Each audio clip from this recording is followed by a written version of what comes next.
გამარჯობათ მეგობრებო და დღევანდელ სამი ჩვენს მეცნიერთა კლუბში, რომელიც საკმაოდ პოპულარული რუბრიკა გახდა.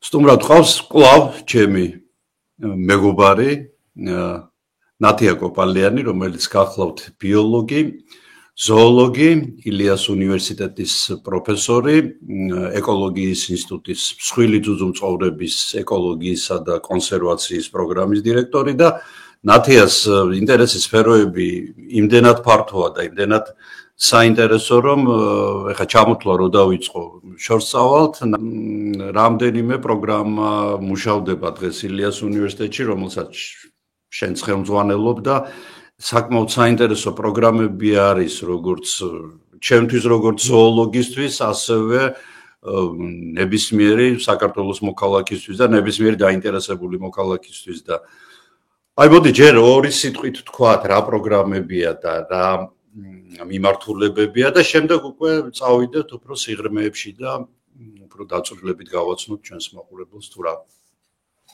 აი ახლა დღესდღეობით ჩვენი პროგრამა მუშაობს სამი მიმართულებით. ერთი ეს გახლავთ მტაცებელი ძაღლისნაირების ეკოლოგია და გვაქვს საკმაოდ საინტერესო პროექტი, რომელიც დაფინანსდა შოთა რუსთაველის სამეცნიერო ფონდის მიერ. ეს გახლავთ ტურა ადამიანის მიერ სახეცვლილ ლანდშაფტებში, შევძლებთ თუ არა თანაარსებობას. აქ ჩვენ ძალიან გვაინტერესებს ტურის მიერ გადაადგილება ადამიანებით დასახლებულ გარემოში, რამდენად ესხმის ის მართლაც შინაურ ცხოველებს, რამდენად წარმოადგენს საფრთხეს მათთვის, ან რა დადებითი შეიძლება იყოს მოიტანოს ტურამ, როცა ის არის გარშემო ეკოსისტემაში. აი ამის კვლევას ვცდილობთ, ამისათვის ჩვენ გვაქვს სპეციალური საყელურები გადამცემებით და ეს საყელურები გადასცემენ, ესე იგი, ტურის პოზიციას სატელიტზე და სატელიტიდან უკვე ჩვენ სპეციალური პროგრამის საშუალებით ვღებულობთ და რუკაზე ვხედავთ ტურის გადაადგილებას. სამწუხაროდ, ჩვენ არ გვყავს ბევრი დასაყელურებული ტურა, ყავდა ორი, ეხლა დაგვრჩა ერთი მოკლეს. გარდა ამისა, ჩვენ აქ ვსწავლობთ ტურის საკვებრაციონს, ესე იგი, სადაც გადაადგილდება, ვაგროვებთ ექსკრემენტებს, ვაკეთებთ მის მიკროსკოპულ ანალიზს, რომ გავარკვიოთ, რითი იკვებება და პლუს ვაგროვებთ სინჯებს გენეტიკური ანალიზისთვის. გვაინტერესებს გენეტიკური მრავალფეროვნება, გვაინტერესებს კავშირი სხვადასხვა პოპულაციებს შორის. ეს არის მოკლედ ამ პროექტის აზრი და რა თქმა უნდა საბოლოო შედეგი გარდა სამეცნიერო სტატიებისა იქნება რეკომენდაციები თუ რა შეიძლება გავაკეთოთ ადამიანებმა ბოლო 21 საუკუნეში, რომ არ ვხოცოთ ცხოველები და ეს ხოცვა ცხოველების არ იყოს ერთადერთი გამოსავალი, ვთქვათ, იმისა, რომ დავიცვათ თავი ტურისაგან. თუმცა რაც ჯერჯერობით გვაქვს მონაცემი და ვერ განაზოგადებ, რა თქმა უნდა, ერთი ტურისაგან მიღებულ მონაცემს მეორესგან ჯერჯერობით ვიღებთ და არ დაგვიმუშავებია ის ტურა, რომელიც მოკლეს არც ერთხელ არ იყო სოფელში შესული და ძირითადად ნაგავსაყრელების გარშემო ტრიალებდა და ხეობებში. ნათია, მინდა გითხრა, რომ ტურისადმი ზოგადად მონადირეების განწყობა ვიცი მე, არაერთხელ შემხვედრია Facebook-ზე და სხვაგანაც, რომ ეს არის აი მათი თითქოს ნომერ პირველი მტერი ზოგადად. გელმა გადაინაცვლა მეორე ადგილზე. გელი სადღაცა გაგვიქრა, ხო? აი ტურა გახდა, ესე იგი, აი ფრედი კრუგერი არის ნამდვილი, რომელიც ესე იგი, თუ კი რამე ფუჭდება საქართველოში, უკვე ყველაფერი პოლიტიკიდან დაწყებული, ბიოლოგიით დავტარე, ყველაფერი ტურაზე აქ შეტანილი. ყველაფერი ტურას ბრალდება და ჩვენ გამოკითხვაც ჩავატარეთ მოსახლეობის, ამ პროექტში ჩვენ ჩართული ყავს მაგისტრანტებიც, რა თქმა უნდა, ძალიან საინტერესო მაგისტრანტები, რომლებიც გარკვეულ სამუშაოს ასრულებენ და ერთ-ერთი ატარებდა თაზო პეტუაშვილი გამოკითხვას, ძალიან ბევრი რაოდენობის ხალხი გამოკითხა, 80-ზე მეტი ყავს გამოკითხული. და საინტერესო ის არის, რომ აი ესე კონკრეტულად ტურაზე არ ვეკითხებით, ვეკითხებით მგელი, ტურა, ფოცხვერი, დათვი და ასე შემდეგ და თუ ადრე იყო კივილი, მგელი ის ესხმის თავს, ის ანადგურებს ყველაფერს, ეხლა არის ტურაზე. და ზოგიერთი ისეთი ფანტასტიკური იმიდან არის სფეროდან, რომ ეხლა ერთი პატარა ტურა როგორ ანადგურებს ძროხებს, უზარმაზარს, ეს რა ვიცი ეხლა ცოტა სასაცილოც არის და სხვა შორის ევროპაში ჩატარდა ასეთი კვლევა, რომელიც სწავლობდა ტურის რაციონს, აი უკვე მოკლული ტურების საფუძველზე, ანუ კუჭიდან იღებდა და აღმოჩნდა, რომ ისინი მათ რაციონში ძირითადად შედიოდა მღრღნელები. და ასევე ჰქონდათ დაყენებული ფოტომახეები და სწავლობდნენ და ძალიან დიდი ოდენობით მათ რაციონში შედის ლეში. და საბოლოოდ დასკვნა იყო გამოტანილი ასეთი, რომ განსაკუთრებით იმ ქვეყნებში, სადაც ვერ ხერხდება ნარჩენების დროული მოშორება და ნარჩენების სრული, როგორ ვთქვა, ნარჩენების წარმატებული მენეჯმენტი, თურმე ტურა საკმარის ეკოლოგიურ ბჭყალებს სერვისებს სთავაზობს მოსახლეობას. ჯერჯერობით აი რასაც დავამუშავეთ, წამყვანი არის მართლაც მღრღნელები და წერიჭამიები მათ რაციონში, კურდღლები კიდე. ფრინველებზე არის ძირითადად მონადირეები, აბრიან გაბრაზებულები, რომ იმდენი ხოხობი ეხა მე მგონი და კაკაბი არ აყავს და მე მგონი ტურაც ვერ არის ისეთი სწრაფი, რომ კაკაბს დაეწიოს მან და მაინც რაღაცა. ხო, რა ვიცი, იცით. რაღაცა ესე ხო. ჩვენ ხო დასახლებულ პუნქტების გარშემო ვსწავლობთ ამათ. და დასახლებული პუნქტებისას გარშემო დიდად მათ ექსკრემენტებში ფრინველები არ ხვდება. ანუ იქ არის პატარა ვთქვათ ხეობები, ხევები, ახლა სპეციალურად არ ვასახელებ ადგილებს, სადაც ყავს ეს დასახელებული ტურა, ხო და იქ ერთ ექსკრემენტში იყო მარტო გარეული ფრინველი, ისიც. ხო, ლოგიკურიც არის, ხა ტურასთვის ფრინველის დაჭერა ცოტა რთულია, იმიტომ რომ ეს არ არის ჩამსაფრებელი არ არის და კატასავით ხეებზე ვერ დაძვრება მითო. ბოლო წლებში ძალიან ბევრი ტურები დახოცეს. აი მე ზოგიერთი სამონადირეო კლუბების საიტზე და მე სხვათა შორის აიღეს ეს ნანახი მყავს ძალიან ბევრი მოკლული ტურები. ადგილობრივი მოსახლეობა ბევრ ადგილებში, სხვათა შორის ბევრ სოფლებში საუბრობს იმის შესახებ, რომ გარკვეულ პრემიას უხდიდნენ ამ მოკლულ ტურებში, ანუ კუდები უნდა წარედგინათ, ვიდეო რომ ნამდვილად ესე იგი ეს მოკლულია და მოკლული ცხოველისგან არის აღებული და არა ვთქვათ გზაში გადაჭყლეტილისგან და რაღაცა გარკვეულ თანხას აღარ მახსოვს ზუსტად სადღაც 100 ლარზე ოდნავ მეც სთავაზობდნენ. ოფიციალურად სახელმწიფო ის იყო ტარიფი? არავითარი, ჩვენ სპეციალურად ვიკითხეთ ეს გარემოს დაცვის სამინისტროში. მათ არანაირი ნებართვა, არანაირი მით უმეტეს პრემია არ გაუციათ. როგორც ჩანს, რაღაც კერძო სამონადირეო შეიძლება ხო, მეც ეგ ვიფიქრე. ისინი ამას აკეთებდნენ და ყოფილა თურმე შემთხვევა, რომ დაღესტნიდანაც კი ჩამოქონდათ, რომ რაღაცა ესე ფული აიღოთ. აკეთებინათ და ნუ რა ვიცი, ცოტა ცუდი ის არის, რომ არ ესმით ამ მონადირეებს, რომ გაანადგურებ დღეს აქ ყველა ქვეყანაში გარშემო ხო ვერ გაანადგურებ, ისევ შემოვა შეივსება ეს ადგილი. ამიტომ სხვა რაღაცა მეთოდებია, გასაგებია, რომ ზოგიერთ შემთხვევაში მე კი საშინლად არ მიყვარს ეს კონტროლი და მენეჯმენტი იმ კუთხით, რომ აი ამოიღო რაღაცა ნაწილი თუ ძალიან დიდი ოდენობით დაგროვდა და ნუ რა ვიცი, ვინ შეაფასა, რამე შეფასებები ჩატარდა? ხო, ალბათ ეს ტურების მომრავლება იმასთან არის დაკავშირებული, რომ გლები შემცირდა. ხო, ესე ძირითადად ეს ორი კომპონენტი. საერთოდ ეს ერთ-ერთი ჰიპოთეზაა, მეზომტაცებლის გამონთავისუფლების ჰიპოთეზა ქვია. ამ ჰიპოთეზას ევროპაში იმ ტერიტორიებზე, სადაც მგელი საერთოდ გაანადგურეს, ტურამ რო დაიწყო არეალის მთელს ევროპაში, ანუ სკანდინავიაშიც კი გამოჩნდა უკვე. ტურამ რო დაიწყო არეალის გაფართოვება, ის ნიშები დაიკავა, რომელიც მანამდე მგელს ეკავა.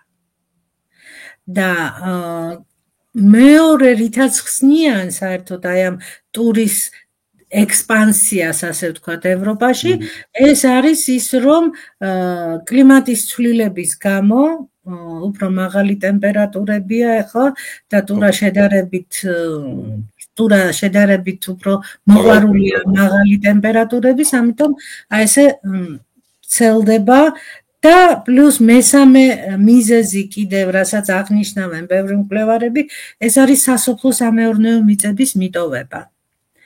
ანუ იქ, სადაც ეს მთელს ევროპაზეა საუბარი, სადაც სასოფლო-სამეურნეო მიწების მიტოვება ხდება და გაუდაბურება ხდება, ამას ტურა იყენებს როგორც დერეფნებს, რომ გადავიდეს ერთი ტერიტორიიდან მეორეზე. და ასეთ ტერიტორიებზე მათ შეუძლია, რა ვიცი, ასეთი ტერიტორიების გამოყენებით დაფარონ ძალიან დიდი მანძილები. ხო, ესე მობილური ცხოველია საკმაოდ. ძალიან მობილური და მაღალი ვერსატილობით გამოირჩევა. მერე ფართო საკვები რაციონი აქვს საკმაოდ. აი ხა ჩვენ იმდენ მცენარეულობას ვპოულობთ, აი ხო უცნაურია თითქოს. თუმცა სოფლის მაცხოვრებლებმა იციან და ზოგი იმასაც აღნიშნავს, რომ აი ყურძენი რომ მწიფდება, მოდიან და ყურძენსაც კი ჭამენ. ხო, ნუ ახლა წერებს რო ჭამენ, ეს ფაქტია, ხოჭოებს. წერები კი ჭიახელებს ხო. ფაქტურად სილები რაში ჩედეს, ხო. ყველაფერს იქ ქვეწარმავლები და ყველაფრით ლეში, აი ნაგლეჯები რაღაცა, ტყავის, აი ამასაც კი იყენებენ, როცა სხვა საკვები არ აქვთ. ხო, მე ვიცი რომ მადამაინც ჩვენთან კი არა ისედაც მთაში მაღლა არადიოდა, მაგრამ ახლა ეს დათბობასთან ერთად მე მგონი დაიწყებს მაღლა აწევას და მაგალითად რაჭაში გამოჩნდა, ეს არის დაახლოებით გეუბნებით ახლა 2007-2008 წლის მონაცემებით, ისეთ სიმაღლეზე, სადაც საერთოდ არ იყო მანამდე და თვითონ რაჭველებიც იმ სოფელში არც იცნობდნენ ტურას და ეგონათ რაღაცნაირი მგელი, რაღაც წითელი მგელი მოგეხსენება. ეს ლეგენდა ამ წითელ მგელზე. ლეგენდარული წითელი მგელი. ისე მახსოვს, რომ ვაგროვებდით მაშინ ჩვენ სინჯებს, ოღონდ მგლის ბეწვის სინჯებს გენეტიკური ანალიზისთვის გამომიგზავნეს ეს ისეთი რაღაცა მოწითალო ბეწვით, მერე როდესაც გამოიყო დნმ უკვე და სპეციალური პროგრამის მიხედვით დაიბლასტა ვისთან დაჭდებოდა, ეს იყო ტურა. და მერე მთელი ბეწვი გამოვაგზავნინე და მართლაც და ტურა იყო. ესეც საინტერესოა. სხვადასხვა ყაზბეგის მიდამოებში გამოჩნდნენ, ჯავახეთის პლატოზე, აი თრუსოს ხეობაშიც ძალიან მაღალია. ძალიან მაღალია. ჯავახეთის პლატოზე საკმაოდ გახშირდა. აი ჩვენ ძირითადად გენეტიკური ანალიზისთვის გვჭირდება, რა თქმა უნდა, ქსოვილები და ვიყენებთ აი გზაზე მანქანის მიერ გადასრესილ ცხოველებს და აი ჯავახეთიდან ბოლოს წამოვიდა საკმაოდ ბევრი ესეთი მან კონკურენცია ექნებათ მელებთან, მელაა ძალიან ბევრი მან. იცით რა არის, ეგეც ძალიან საინტერესოა, სხვა შორის ამ მტაცებლების განაწილება. ჩვენ ბევრ ადგილას ფოტომახეები გვიყენია და ძალიან აქტიურად ვიყენებთ ამ მასალას იმისთვის, რომ გავიგოთ როგორ არიან განაწილებული მტაცებლები, თქვათ რა ჰაბიტატებში, თანხმედრა თუ არა ჰაბიტატების გამოყენებაში. და ძალიან საინტერესოა, რომ ზოგიერთ ადგილებში დროში ნაწილდებიან ისინი. ანუ როდესაც აქტიურია ერთი, მეორე არ არის აქტიური, ეს სავარაუდოდ ისეთ ადგილებშია, სადაც ორივეს რიცხოვნობა შედარებით მაღალია. ეს ვფიქრობ, მაგალითად, აი, სადღაც ჭაჭუნას მიდამოებში იყო საინტერესო ესეთი ჩვენი სტუდენტის სამაგისტრო გავაკეთეთ ესეთი კვლევა და გვაინტერესებდა იქ, სადაც ტურა ხშირად იყენებდა ტერიტორიას, იქ მელა იყო ძალიან იშვიათი. და იქ, სადაც მგელი ჩდებოდა და როცა ჩდებოდა, ტურა თითქმის აღარ მიდიოდა. მაგრამ აქ დასახლებულ პუნქტებთან ერთი-ორი ადგილი გვაქვს ისეთი, რომ შეიძლება აი დღეს ტურა იყოს მოსული, ხვალ მგელი იყოს მოსული და ზეგმელა იყოს მოსული. მაინც სავარაუდოდ სიმჭიდროვეზეა დამოკიდებული, რამდენად ერთიანად გამოიყენებენ და ტერიტორიებს და ან განაწილდებიან დროში. საინტერესო იყო კიდევ რომ აი ერთ წერტილში ჭაჭუნაში მაგალითად იქ სადაც ტურა ხშირად იყენებდა იმ ტერიტორიას მაჩვი იმ პერიოდში რომელ პერიოდშიც ტურა იყო აქტიური არ იყო აქტიური და როცა ტურა აღარ იყო აქტიური მერე იწყებდა მაჩვი აქტიურობას საერთოდ მაჩვიც შეიძლება იყოს რა თქმა უნდა ტურის სვერპლი, იქ სადაც ერთად არიან გავრცელებული, ანუ სიმპატრულები არიან და შეიძლება ასეთი განაწილება ხელს უწყობდა მაჩვს, რომ განრიდებოდა, ესე იგი, ტურისგან მოპოვებას სავარაუდოდ. მელა და ტურა მაინც ერთი ზომის და ერთი ну, თქვათ ერთი ზომის და ერთი მსხვერპლის სახეობებზე მონადირე თქვათ არ არიან, მაინც ტურა უფრო არა, ერთმანეთთან რო თქვათ კავშირი კონკურენცია რო გაუწიონ. საერთაშორის ზოგიერთ ქვეყნებში ჩატარებულმა კვლევებმაც აჩვენა მსგავსი შედეგები. ამიტომ უფრო ხო, ну ესე იგი რა თავს მივეცი უფლება, რომ ამაზე გვესაუბრა, თუმცა კიდევ უფრო მეტი მონაცემებია საჭირო, რომ გარკვეული დასკვნები გააკეთო და ტურა ისეთი ცხოველია და თუნდაც მელა საერთოდ ძაღლისებრები იმდენად ინტელექტუალური ცხოველები არიან, რომ ყველა ჰაბიტატში თავისებურად იქცევიან. ასევე ანთროპოგენური წნეხიდან გამომდინარე თავისებურად იქცევენ. მაგალითად, იქ სადაც ნაკლები ანთროპოგენური წნეხი იყო, ტურას დღისითაც ვიღებდით, ძალიან თავისუფლად, ღამითაც ვიღებდით და აი ამ თბილისის შემოგარენში ძირითადად მაინც ღამით ხდება გადაღება, როგორც ჩანს, დღის განმავლობაში ისინი ნაკლებად აქტიურები არიან. ეხლა ამ საყელურის მონაცემები საშუალებას მოგცემს დღეღამური აქტივობის შესწავლისას ასევე.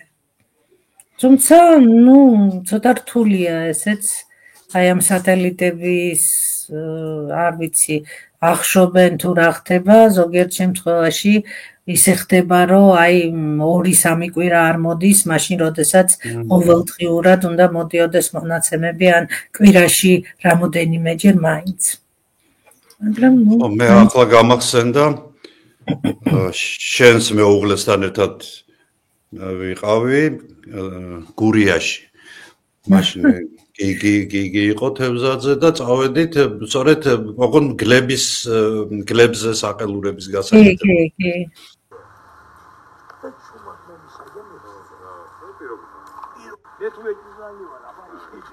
ამას დანიშნულება აქვს შევისწავლოთ გლების დასავლეთ საქართველოს საფუსება, მათი გადაადგილება.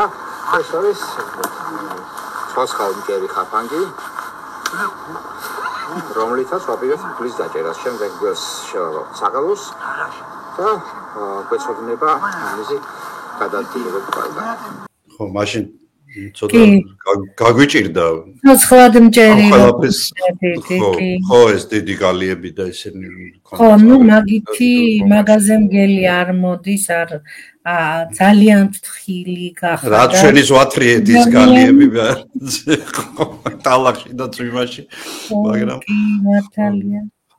ხო, და საერთოდ ზოგადად მგლის პრობლემაც, რა თქმა უნდა, მგლის პრობლემა რა ადამიანის პრობლემაა პირველ რიგში და მე კი, მგელზეც არის ეს მაინც ჩივილები, მაგრამ ტურა ხო არა თუ რა. გადააჯობა, ეხა ბოლო 2 წელია ძირითადად ტურაზე მიმართავენ ჩივილებს. თუმცა აი ამ გამოკითხვამ აჩვენა, რომ ზოგიერთ შემთხვევაში მოსახლეობა გაველურებულ ძაღლებზეც საუბრობს თვითონვე.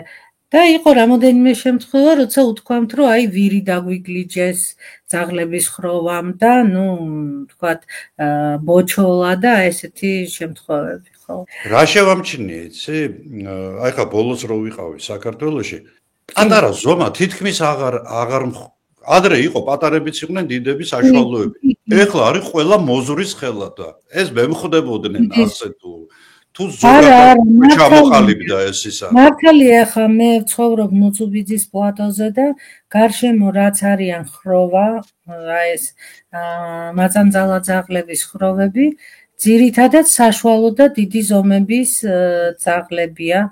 არ ვიცი ეს რითი არის განპირობებული, შეიძლება ვიღაცას აყავს ძაღლი და მერე ვეღარ უვლის ეს ხო დიდი ძაღლები ხო მოდაში იყო ჩვენთან და არის კი და ძალიან საინტერესოა ამათი ამბებიც, რომ ეს ძაღლები როცა არიან თქვათ ისეთ გარემოში, სადაც ნახევრად ველური გარემოა, თავისუფლად შეუძლია შეუწყვილდეს გელსაც, ტურასაც თურმე.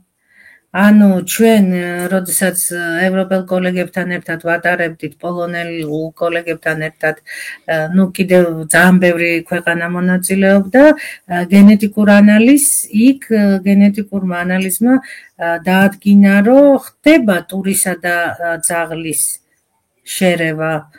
ტურისა და მგლის შერევაც ხდება, ოღონდ ტურისა და ძაღლის შერევა უფრო შედარებით არ არის ხშირი, მაგრამ შედარებით უფრო ხშირია და ესეც საინტერესოა ეს გენების ინტროგრესია, როგორ ხდება გადარჩევა მერე ნაყოფიერია შთამომავლობა? ნაყოფიერია შთამომავლობა, არ ვიცი, ვასო გემახსოვრება შენ ალბათ სულიმოვის ძაღლის ისტორია.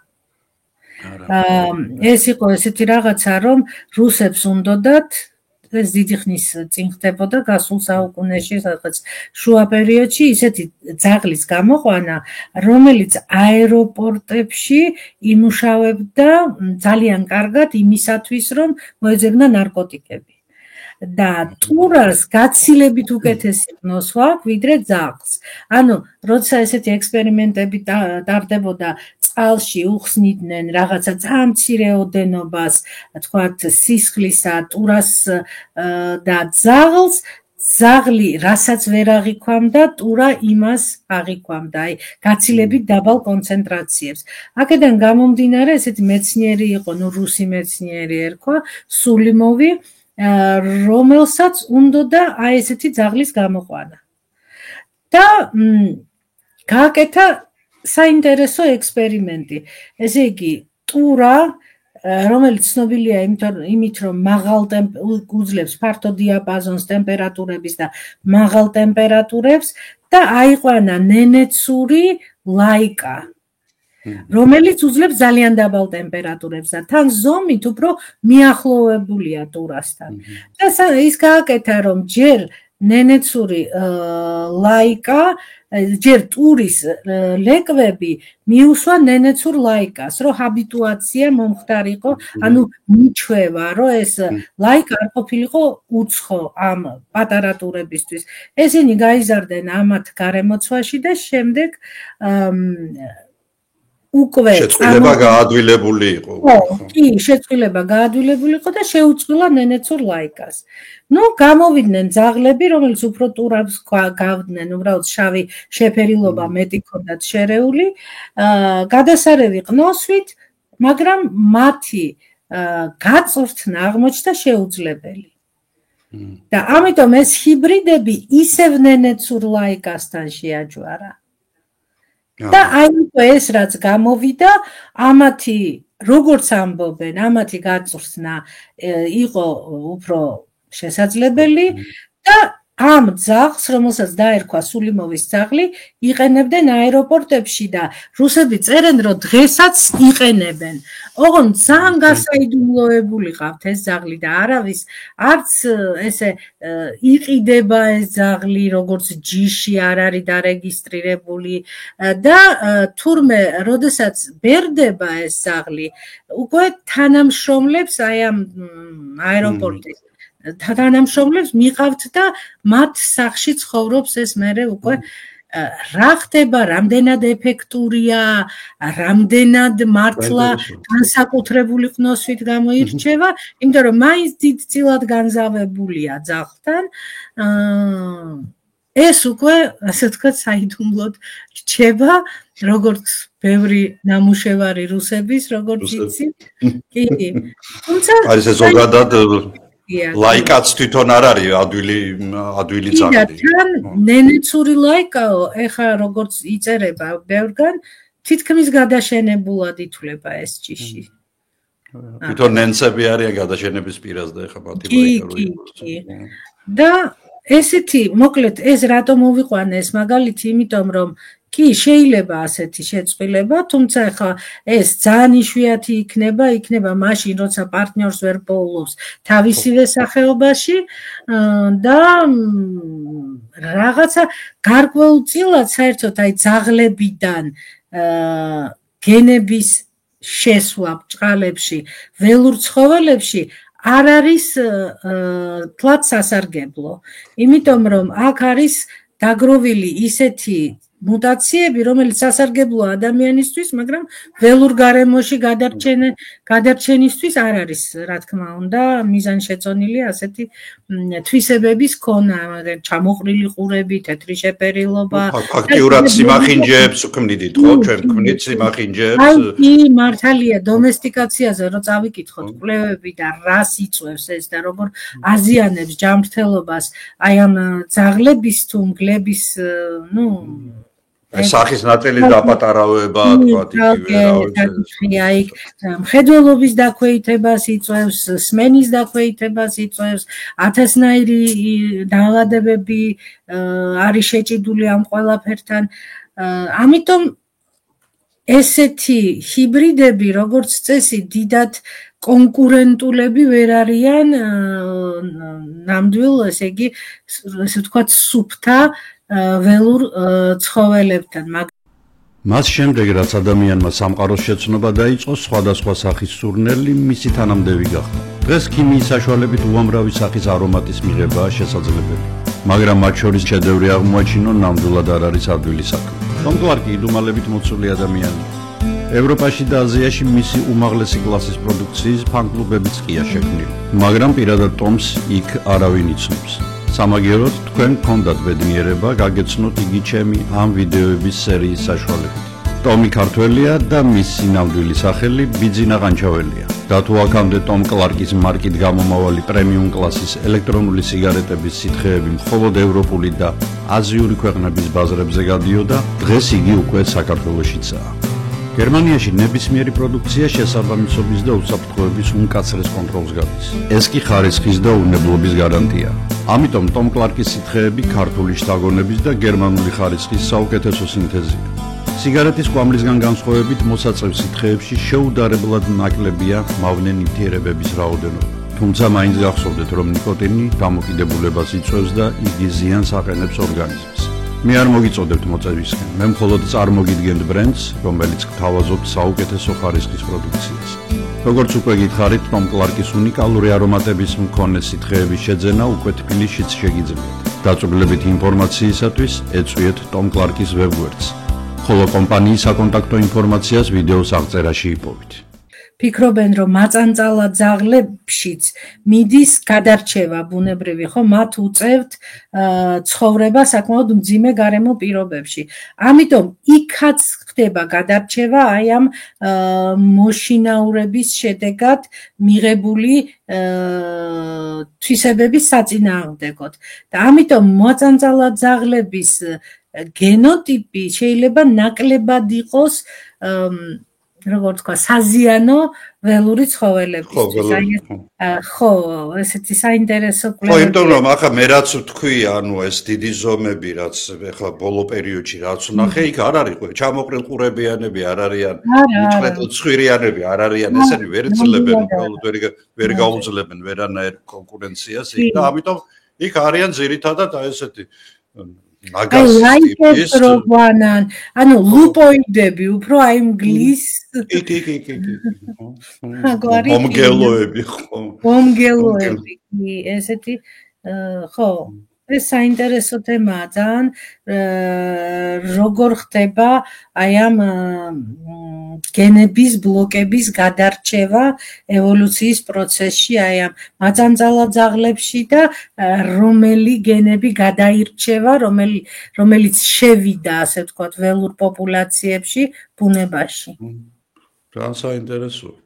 ჩვენ ყავს კიდევ ერთი მტაცებელი, მაგრამ ისიც ვახსენოთ, ეხლა მე არ ვიცი ბოლოს რა ხდება მის თავს, მაგრამ ჯიქზე მაქვს საუბარი, ლეოპარდზე, რომელიც გამოჩნდა ერთი პერიოდი, შემდეგ რა თქმა უნდა, ეს ძალიან მობილური ცხოველია და არ გაჩერდა და წავიდა.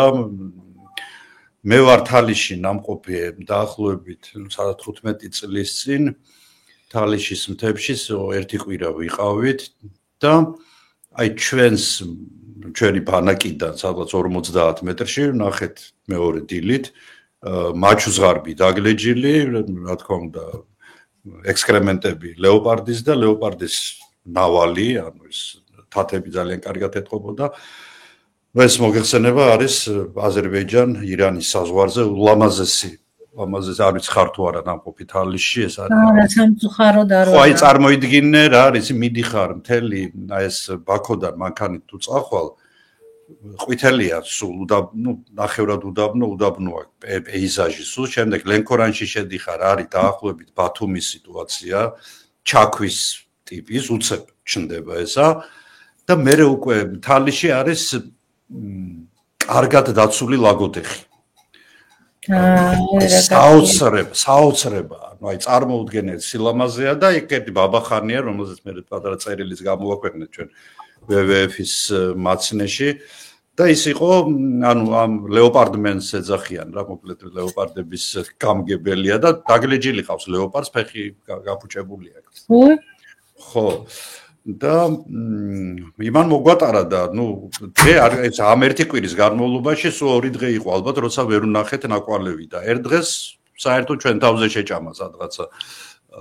ანუ მაინც არის ჩვენთან, ანუ კავკასიაში, ხო და რაც თავარია, სომხეთში სომხეთში კარგი პოპულაცია, კარგი რა, ეხლა შედარებით ესეთი სტაბილური მცირე რა შეეფერება ჯიქს პოპულაცია, ხო და ტერიტორიას და ჩვენთან ესე იგი როგორც ჩანს ესე დერეფანივით იყენებს ჩვენს ტერიტორიებს.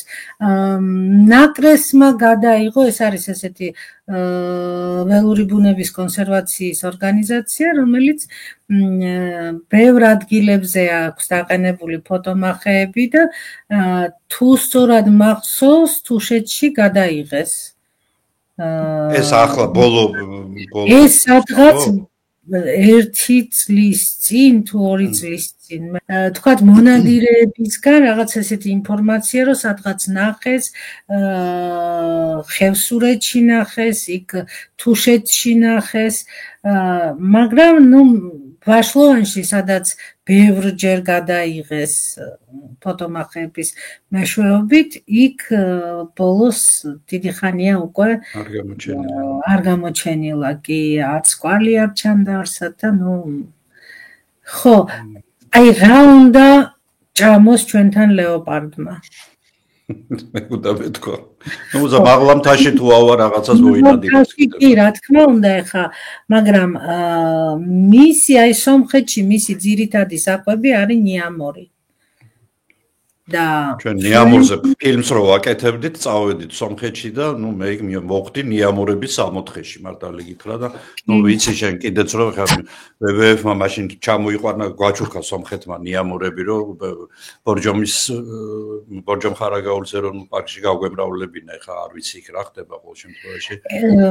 ეხლა ბორჯომ ხარაგაულის ეროვნულ პარკში აღარ არის ნიამორების საშენი და პრინციპში იქ სადაც იყო დიდად ასე ვთქვათ, ნიამორების აწყურია არ არის მანდა მაინც მოსახერხებელი და როგორც თქვა, კარგი ჰაბიტატი ნიამორისთვის, ცოტა ზედმეტად ტენიანია და ასე შემდეგ. მაგრამ როგორც მე ვიცი, თანდათანობით, მაგრამ იზრდება თუშეთში ნიამორების პოპულაცია, ხევსურეთშიც. იყო ძალიან საინტერესო ერთეული შემოსვლები მაღალმთიან აჭარაში და ლაგოდეხში ნიამორების. და რა ვიცი, თუ ვაცლით ადამიანები, როგორც წესი, ესეთი ცხოველები, თხევიც, ძალიან მარტივად. ეხლა მე მით უმეტეს ნიამორი თხარი და ძალიან ინტელექტუალური ცხოველი ესეთი, სხვარი არ არის, ხო? კი, და ძალიან მარტივად მრავლდება, თუ ჩვენ ამას ხელს შეუწყობთ ოდნავ მაინც იმითი, რომ მის ჰაბიტატს არ გავანადგურებთ. ბინა მყუდრო, კომფორტული და დაცული უნდა იყოს. ეხ, უნდა იყოს, მაგრამ სამწუხაროდ და ხშირად ამის მისაღწევად იმდენ დროს, ენერგიას და ნერვებს ხარჯავთ, რომ რემონტი სტიქიური უბედურების სინონიმი ხდება. საბედნიეროდ მე აღმოვაჩინე სარემონტო კომპანია, სახელად მშენობელი, რომელმაც შემომთავაზა საუკეთესო ხარისხის მომსახურება, რომელშიც შედის არქიტექტურა, პროექტირება, დიზაინი, ხარჯთაღრიცხვა და ყველაფერია სწრაფად, ხარისხიანად და ხელმისაწვდომ ფასებში. კომპანია მშენობელი უკვე ჩემი მშობლიური ქალაქის ბათუმის ბაზარზეც ოპერირებს. კომპანიას აქვს საკუთარი საწარმო, სადაც შეგიძლიათ დაამზადებინოთ ავეჯი, რომლის ინტეგრაციაც იდეალურად მოხდება ახალ გარემონტებულ სივრცეში. ეს რამდენ პრობლემას მოგიხსნით, ალბათ ახსნა არ სჭირდება. სარემონტო კომპანია მშენობელს მე უკვე ვანდე ჩემი ბინის რემონტი. ახლა თქვენი ჯერია. მშენობელის საკონტაქტო ინფორმაციას ვიდეოს აღწერაშიც იპოვით. ნათია, რავი, ხმელეთი მოვითავეთ თუ ხმელეთი ორი სიტყვით თქვით მე მგონი თუ ბევრი სიტყვით აი ამ ტურის პროექტის შესახებ. ხო, რავი, თუ დააინტერესებს ჩვენს მაყურებელს და შემდეგ რაღაც კითხვებს დასვამენ, ვეცდებით რომ ხო. და მეორე მიმართულება ჩვენი არის, ასე ქვია, ვეშაპისნაირების, შავი ზღვის ვეშაპისნაირების მონიტორინგის პროგრამა. და ამ ვეშაპისნაირებში რა შედის? დელფინები და ზღვის ღორი. რატო არ ვახსენებ ერთად, იმიტომ რომ ეს სხვადასხვა ოჯახებია, ესენი დაშორდნენ ერთმანეთს ზღვისღორები და დელფინიდები სადღაც 11-13 მილიონი წლის წინ. და რაღაც გარკვეული განსხვავებები დაგროვებულია, რა თქმა უნდა, აი ამ ხნის განმავლობაში სერიოზული განსხვავებები. ზღვისღორები ყველაზე პატარა ვეშაპისნაირები არიან საერთოდ და ძალიან მოწყვლადები არიან. საინტერესოა ის, რომ შავ ზღვაში არის მათი იზოლირებული პოპულაცია, რომელმაც ძალიან დიდი ხანია დაკარგა კავშირი ატლანტიკის ოკეანის ატლანტიკის ოკეანის პოპულაციასთან, იმიტომ რომ ხმელთაშუა ზღვა, რომელიც შუაშია, იქ ზღვისღორი არ არის. არის ერთეული შესვლები, აი სადღაც კი პოულობენ, თქვათ, განაპირა რეგიონებში ან გამორიყვებს, ან ისედაც ხედავენ, მაგრამ უჭირს ზღვისღორს ხმელთაშუა ზღვაში გადარჩენა. მაღალი მარილიანობის გამო. მაღალი მარილიანობა არა, უფრო მაღალი ტემპერატურები. ზღვისღორი არის უფრო დაბალ ტემპერატურების მოყვარული, აი მისი გავრცელება რომ ნახოთ, უფრო ჩრდილოეთით არიან გავრცელებული და ამის გარდა რომ დაბალი ტემპერატურები უყვარს, ოღონდ ძალიან დაბალი ტემპერატურები არ უყვარს. აი მაგალითად ჩრდილოეთ ნაწილში, შავი ზღვის ჩრდილოეთ ნაწილში, როცა ტემპერატურა ძალიან ეცემა, მოდიან გამოსაზამთრებლად ჩვენთან. და ამით აიხსნება ზამთარში და გაზაფხულის პირველ ნახევარში ზღვისღორების მაღალი კონცენტრაცია ჩვენ სანაპიროსთან. და საინტერესო ის არის, რომ აი რაც ჩვენ ვატარებთ დაკვირვებებს აი ამ ვეშაპისნაირებზე და ეს არის აი ესე სტაბილურად 2014 წლიდან ილიას უნივერსიტეტის გემის წმინდა ილიას გამოყენებით, ესე იგი ყოველ სეზონში ერთხელ ან ზამთარში და გაზაფხულზე მაინც გავდივართ სხვაში და მოძრაობთ ესეთი ზიგზაგისებური ტრანსექტებით, იმიტომ რომ ნაპირთან ახლოსაც ვნახოთ ვეშაპისნაირები და ცოტა სიღრმეში სადამდეც, ესე იგი გვაქვს უფლება შესვლის. 2014 წელს ყველაზე დიდი ოდენობა, ყველაზე მაღალი კონცენტრაცია ვნახეთ ზღვის ღორების და ზუსტად მაგ დროს შავი ზღვის ჩრდილოეთ ნაწილში ტემპერატურები იყო იმდენად დაბალი, რომ ალაგ-ალაგ სხვა გაიყინა თუ გახსოვს გაყინული ტალღების ფოტოები. კი, აზოვის მხარეს, ხო, რაღაცა იგი. მაგ დროს ჩვენთან იყო იმხელა სიმჭიდროვე, როდესაც ჩვენი მონაცემები დავამუშავეთ სპეციალური აი რიცხოვნობის გამომთვლელი პროგრამის დახმარებით, ჩვენთან იყო სადღაც 16,000-მდე ზღვის ღორი ზამთარში. და მაგ პერიოდს ემთხვევა კიდე უზარმაზარი ოდენობის ფრინველები, რომლებიც იზამთრებდნენ ჩვენს ტერიტორიულ წყლებში და ეს პატარა ვიდეოები გადაღებული გვაქვს კიდე, იმიტომ რომ არ ჯეროდათ, როდესაც ვეუბნებოდით აი ამ ხელა რიცხვებს. ნათია, მე ხა აღარ მახსოვს, ერთხელ ვიყავი თქვენთან ერთად, ზამთარი იყო, იმიტომ რომ ეს ვიდეო კადრებიც მაქვს, მე ვაჩვენებ მაყურებელს. მე მგონი კატერით იყავი შენ. არა, გემზე ვიყავი. გემზეც იყავი. გემით ვიყავით, კი, გემით ვიყავით და აი მაშინ რაღაცა მოახერხეთ, თითქოს რაღაცები კი გადავიღე და ზამთარი იყო, კარგამაგრად ცივდა, მაგრამ ის ზამთარი იყო თუ არა, არ ვიცი, მართალი გითხრა. მე მაშინ იმდენი ფრინველები ბევრი იყო, ფრინველები მახსოვს, რომ ძალიან ბევრი იყო, მაგრამ მე მგონი თებერვალი იყო, აი თებერვლის. აი თებერვალი არის, აი ძალიან პიკი ხოლმე, თუ ჩრდილოეთ ნაწილში ტემპერატურა დაბალია და ჩვენთან შეიძლება აი ზღვის ღორები საერთოდ რთული სანახავები არიან, პატარები არიან, ახლა აი მაგალითად თეთრგვერდა დელფინი მეორე სახეობა ვეშაპისნაირის, რომელიც ჩვენთან არის გავრცელებული დაახლოებით 100-150 კილოგრამს თუ იწონის და აფალინა, რომელიც ასევე მესამე სახეობაა, 600 კილოგრამამდე შეიძლება იყოს, ეს 65 ესე კილოგრამს იწონის და თან თეთრგვერდები ხტიან წყლიდან, აფალინა დიდია, ამოდის თითქმის მთელი ტანით, დანახვა და ესენი აი თუ თვალი მორიდებულები არიან. კი, მორიდებულები არიან კი და თან ფარფლიც რაღაცა ესეთი დაბალი ფარფლი აქვს, რომ და ცოტა რთული სანახავია. მიუხედავად ამისა, აი რო უყურებ თქვა სადღაც 500 მეტრიან რადიუსში ყველგან იყვნენ მაშინ. შარშანდელი მონაცემების მიხედვით სადღაც 8,000-მდე გამოვიდა, რომ იყენებდნენ ზამთარში ჩვენს წყლებს კი და ნუ ეს მარტო ტემპერატურაზე არ არის, რა თქმა უნდა, დამოკიდებულია საკვებზეც. ზღვის ღორებს ჭირდებათ ბევრი ჭამა. იმიტომ რომ პატარა ზომისანი არიან და დიდ მსხვერპლ სახეობებს, ანუ ტემპერატურის რეგულაცია უჭირთ, როცა პატარა ზომის სხეულია და ბევრი საკვები ჭირდებათ. აი მათი დღე არის ფაქტიურად სულ ნადირობა. თუმცა სოციალიზაციაც არის და საკმაოდ ინტელექტუალური ცხოველები არიან ეგენიც. მაგრამ ნუ ნადირობა ჭირდებათ თითქმის მთელი აი ამ 24 საათის განმავლობაში. ეს ნივთიერებათა ცვლის კი, აი ეს არის სხეულის ფართობის შეფარდება სხეულის მოცულობასთან. პატარა ზომებს უფრო ნაკლები აქვს და არაოპტიმალური, ამიტომ ადვილად კარგავენ სითბოს. და ისე აუცილებელია მათთვის აი ქაფშის დიდი გუნდების არსებობა. იმიტომ რომ თავისი პირების მეშვეობით აი დიდი ზომის კეფალს ვერ შეჭამენ.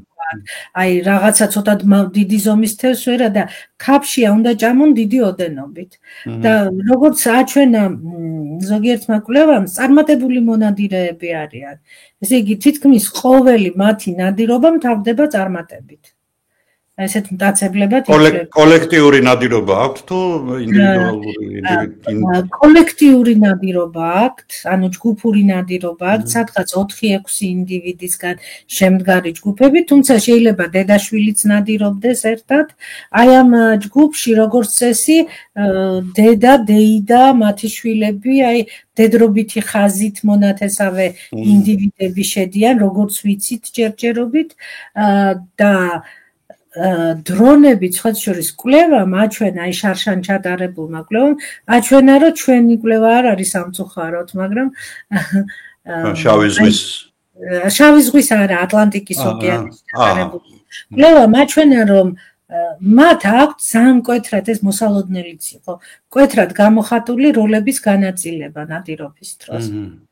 არიან მარეკები, არიან დამხტურები და რაღაცა ესე იმწყდებენ ხოლმე აი ამ ქაფშის გუნდს და ჩვენ წელს ბევრი ეპიზოდი ვნახეთ ასეთი ნადირობის, ნუ რაც წყლის ზემოდან შეიძლება რომ დაინახო ადამიანმა, აი იყო შემთხვევები ოდნავ ამოხტომისაც კი, აი ამ 7 ცხოველების, ძალიან ფრთხილები არიან, მალე უჩინარდებიან და დიდხანს აღარ ამოყვინთავენ მერე და ყველაზე მოწყვლადები არიან. აი ყველანაირი დაავადება მაგათ ემართებათ.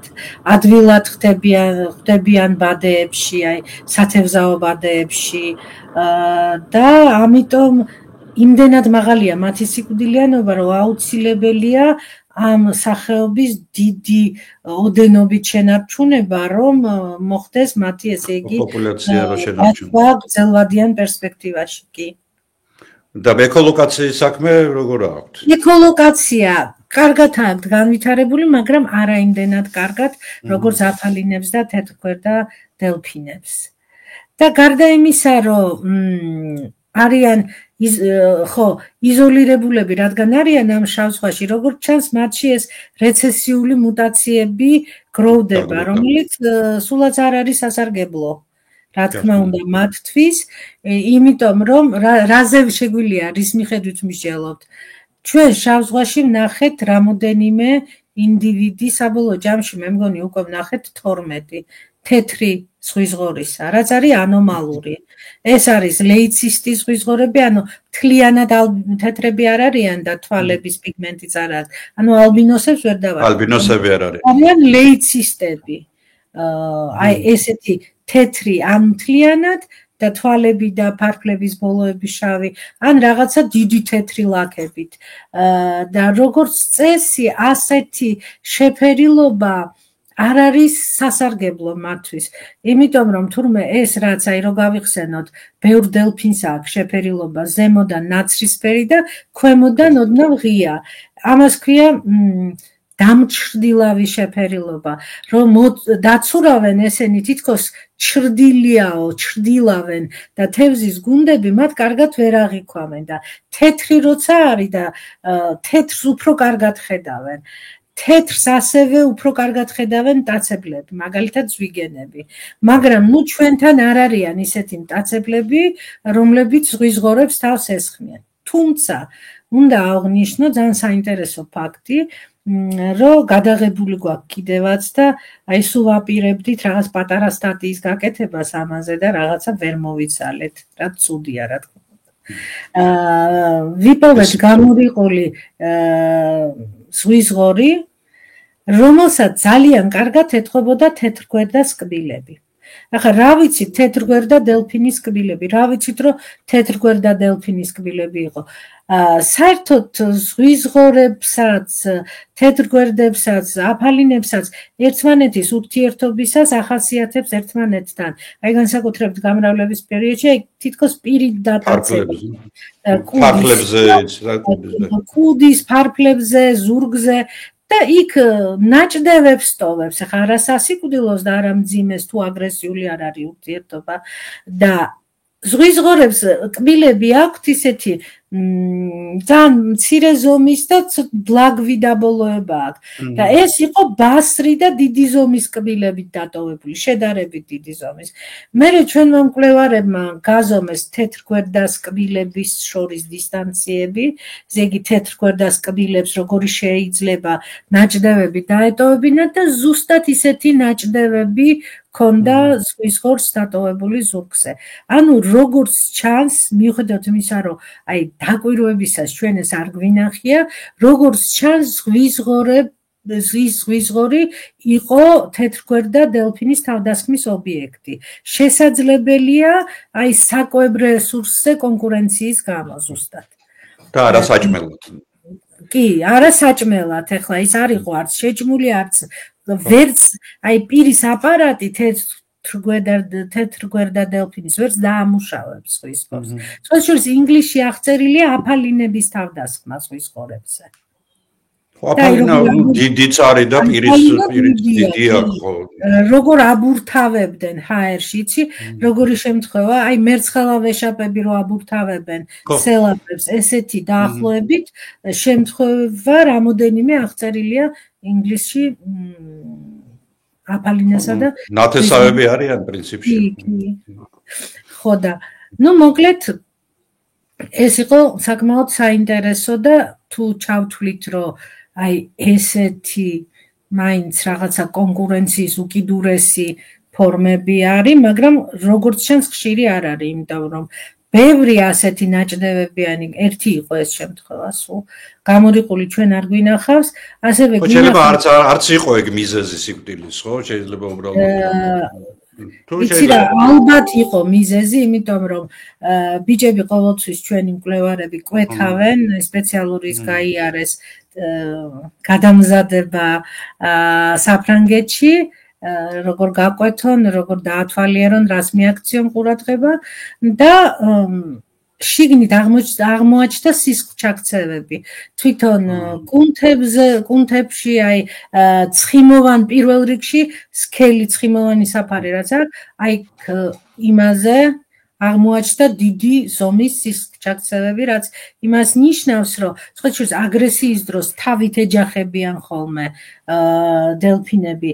როგორც ჩანს, ეჯახებოდა, როსტრუმითაც ეჯახებოდა, რამაც გამოიწვია ზუსტად ეს სისხლჩაქცევები. სხვა შორის ამის მერე ძალიან დამაინტერესა, ხო არ შემიძლია მე, აი, ცოტა გადავხდი ახლა, მოკლედ გარდა ვიზუალური დაკვირვებისა და დაუბრუნდები კიდევ ამ საკითხს თეთრგვერდების და ზღვის ღორების ურთიერთობასთან დაკავშირებით. გარდა ვიზუალური დაკვირვებისა, ჩვენ მოგვეცა შესაძლებლობა საბედნიეროდ აკუსტიკური შესწავლისა ვეშაპისნაირების და ამას ვაკეთებთ სპეციალური აკუსტიკური ლოგერების საშუალებით, ესეთი მილისებური ხელსაწყოა უახლესი შიგნით ჩამონტაჟებული აპარატურით ვაჩვენებთ აგერ მაყურებელს ვაჩვენებთ ზუსტად. კი. ვაჩვენებთ აუცილებლად F-პოდები, რომელსაც ვძირავთ წყალში, ტვირთის საშუალებით, დაახლოებით 100 კილოგრამიანია ესეთი ბეტონის ფილები გვაქვს, ამას ვაბამთ, ვძირავთ წყალში, მერე ტივტივებს ვაბამთ და ისეთ ადგილას ვაყენებთ, რომ ახლოს არ იყოს, თქვათ, ან კედლები, ან კლდეები, რომ ეხოს ანარეკლი არ იყოს და ვიწერთ 3-4 თვე შეუძლია ამ ლოგერმა იმუშაოს ისე ამოუღებლად ვიწერთ 24 საათის განმავლობაში განუწყვეტლივ რეჟიმში ბგერებს. მერე ამ ჩაწერილ ბგერებს ჩვეულებრივად აი ჩიპი აქვს, ამოვიღებთ გადმოგვაქვს კომპიუტერში და არის სპეციალური პროგრამა კერნოვ კლასიფიკატორი, რომლის საშუალებითაც ვაკეთებთ კლასიფიკაციას ზღვის ღორები და დელფინიდები. სეპარაცია. ეს პროგრამა არ არის იმდენად ჯერ დახვეწილი, დახვეწის პროცესშია, ამას ეს კეთდება სენტ-ენდრიუს უნივერსიტეტში, შოტლანდიაში და ესე იგი ის ხალხი, რომელიც იქ მუშაობს ასევე ქელონიაში, ეს არის კერძო კომპანია, რომელიც ამზადებს ამ ეფპოდებს, მუდამ დახვეწის პროცესშია და აი ამ კომპანიამ და ბატონმა ნიკ ტრეგენზამ სრულიად უსასყიდლოდ გადმოგვცა 5 ასეთი პოდი და მარტო ჩვენ არა, მთელი შავი ზღვის ქვეყნებს რუსეთის გარდა. ამიტომ ჩვენ ყველგან გვიყენია ყველა ქვეყანას სამწუხაროდ ეხლა ბოლო 2 წელია უკრაინა გამოეთიშა ამ თუმცა აპდეიტები და იმედი მაქვს უკრაინელი კოლეგები, რომელიც საოცრად კარგად მუშაობენ ვეშაპისნაირებთან დაკავშირებით მათ ევოლუციურ ისტორიაზე და ისედაც დღევანდელ მდგომარეობაზე და ეს 2 წელი გამოთიშულები არიან, თუმცა თავიანთი მონაცემების დამუშავებას აგრძელებენ ნაწილი იტალიაში და ნაწილი აი ამ სენტ-ენდრიუს უნივერსიტეტში ისევ ჩაერთვებიან ამ პროექტში და რა მაინტერესებდა, რამდენი ბგერები მაქვს ჩაწერილი. ვიცი, ეს არის ზღვისღორების, ეს არის დელფინიდების. თუ ემთხვევა დროში ზღვისღორებისა და დელფინიდების მიერ გამოცემული ბგერები. ესე იგი, მაშინ სანადიროდ იყენებენ ერთდროულად ერთ ტერიტორიას. მაგრამ თუ დროში ესენი განსხვავებულები არიან, ანუ ერთ დროს ისინი იყენებენ, მეორე დროს ისინი, მაშინ შესაძლებელია ეს ნიშნავდეს განრიდებას. ანუ ზღვისღორები მაინც ერიდებიან დელფინიდებთან ერთად ერთდროულად ტერიტორიების გამოყენება. და ეს ნაწილი კვლევის გამოყენებული იქნა ერთ-ერთი ჩემი სტუდენტის სამაგისტრო ნაშრომში, რომელიც შარშან დაიცვა და ზოგიერთ პერიოდებში ეს იყო სარწმუნო განსხვავება. ანუ როცა იქ თეთრგვერდები იყვნენ, ზღვისღორების კლიკები, ეგრეთ წოდებული კაცუნები არ ფიქსირდებოდა. თუმცა ამას მეტი მასალის დამუშავება უნდა, მე სულ სიფრთხილით ვეკიდებია ესეთი საბოლოო დასკვნების გამოტანას, რომ მაღალი სარწმუნოობით დავწმუნდეთ ჩვენ, რომ ეს ნამდვილად ასეა, რომ ზღვისღორებსა და დელფინიდებს შორის არსებობს სერიოზული კონკურენცია საკვებზე და შესაძლებელია, რომ ზღვისღორებიერიდებოდნენ მაინც იმის გამო, რომ დელფინიდები გაცილებით უფრო დიდი ზომის არიან და უფრო, ასე ვთქვათ, მეტად მტაცებელი. eriდებოდნენ მათთან ერთად ერთდროულად ტერიტორიის გამოყენებას.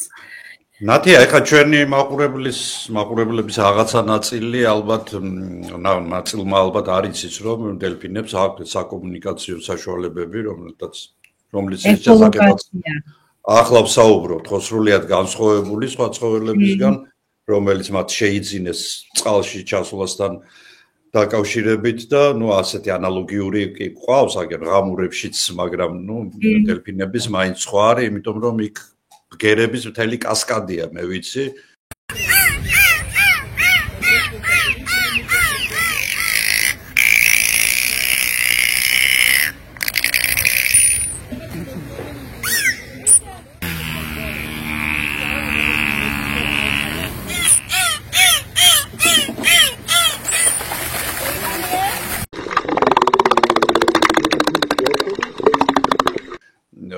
არის ემოციების გამოხატვა შეუძლიათ, მე მგონი, ხო?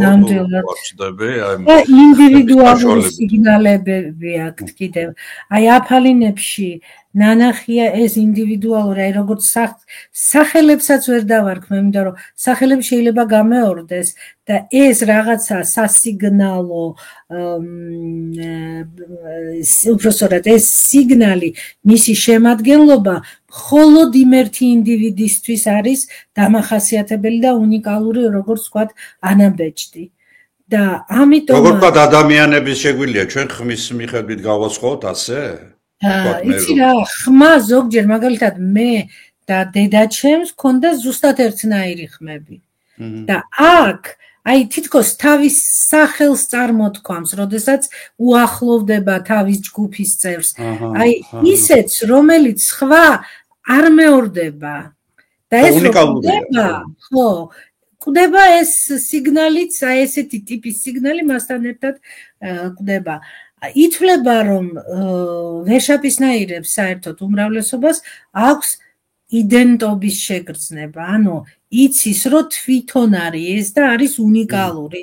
და ამიტომ, სხვათა შორის, აი მეცნიერებათა ხელშეწყობის ამერიკულმა ასოციაციამ შეადგინა დეკლარაცია ჯერ კიდევ 2012 წელს, თუ სწორად მახსოვს, სადაც იძახის, რომ თანამედროვე მეცნიერული კვლევების საფუძველზე ისინი ასკვნიან, რომ იმდენად მაღალი გონივრული განვითარება და თვითიდენტობა და ასე ვთქვათ, აზროვნება აქვთ ვეშაპისნაირებს, რომ მათდამი მიდგომა ისეთივე უნდა იყოს, ანუ როგორც ადამიანებისადმი და მათ უნდა გქონდეთ თავისუფლების და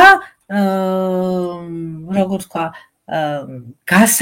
თავისუფლების უფლება და მათი დატყვევება განსაკუთრებით გართობის მიზნით არ უნდა იყოს დაშვებული.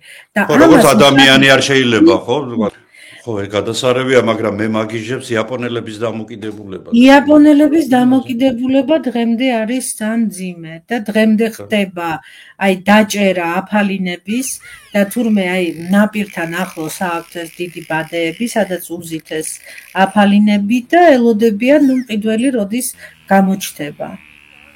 და ძალიან უცნაურია კი ესეთი დამოკიდებულება. სხვათა შორის აი ვეშაპისნაირების მოპოვებაც მან სულ ვეშაპების სპერმაცეტის და ეს სულ პრობლემური იყო და ამიტომ აი ეს ამბრა, რომელიც ვეშაპებში გამომუშავდება იმ კუჭნაწლავში და ეს აბსოლუტურად ხო ის ახლა არ არის აუცილებელი ვეშაპი მოკლა რომ ამოიღო, ხო? ზოგჯერ ტივტივებს ხოლმე და ირეყება.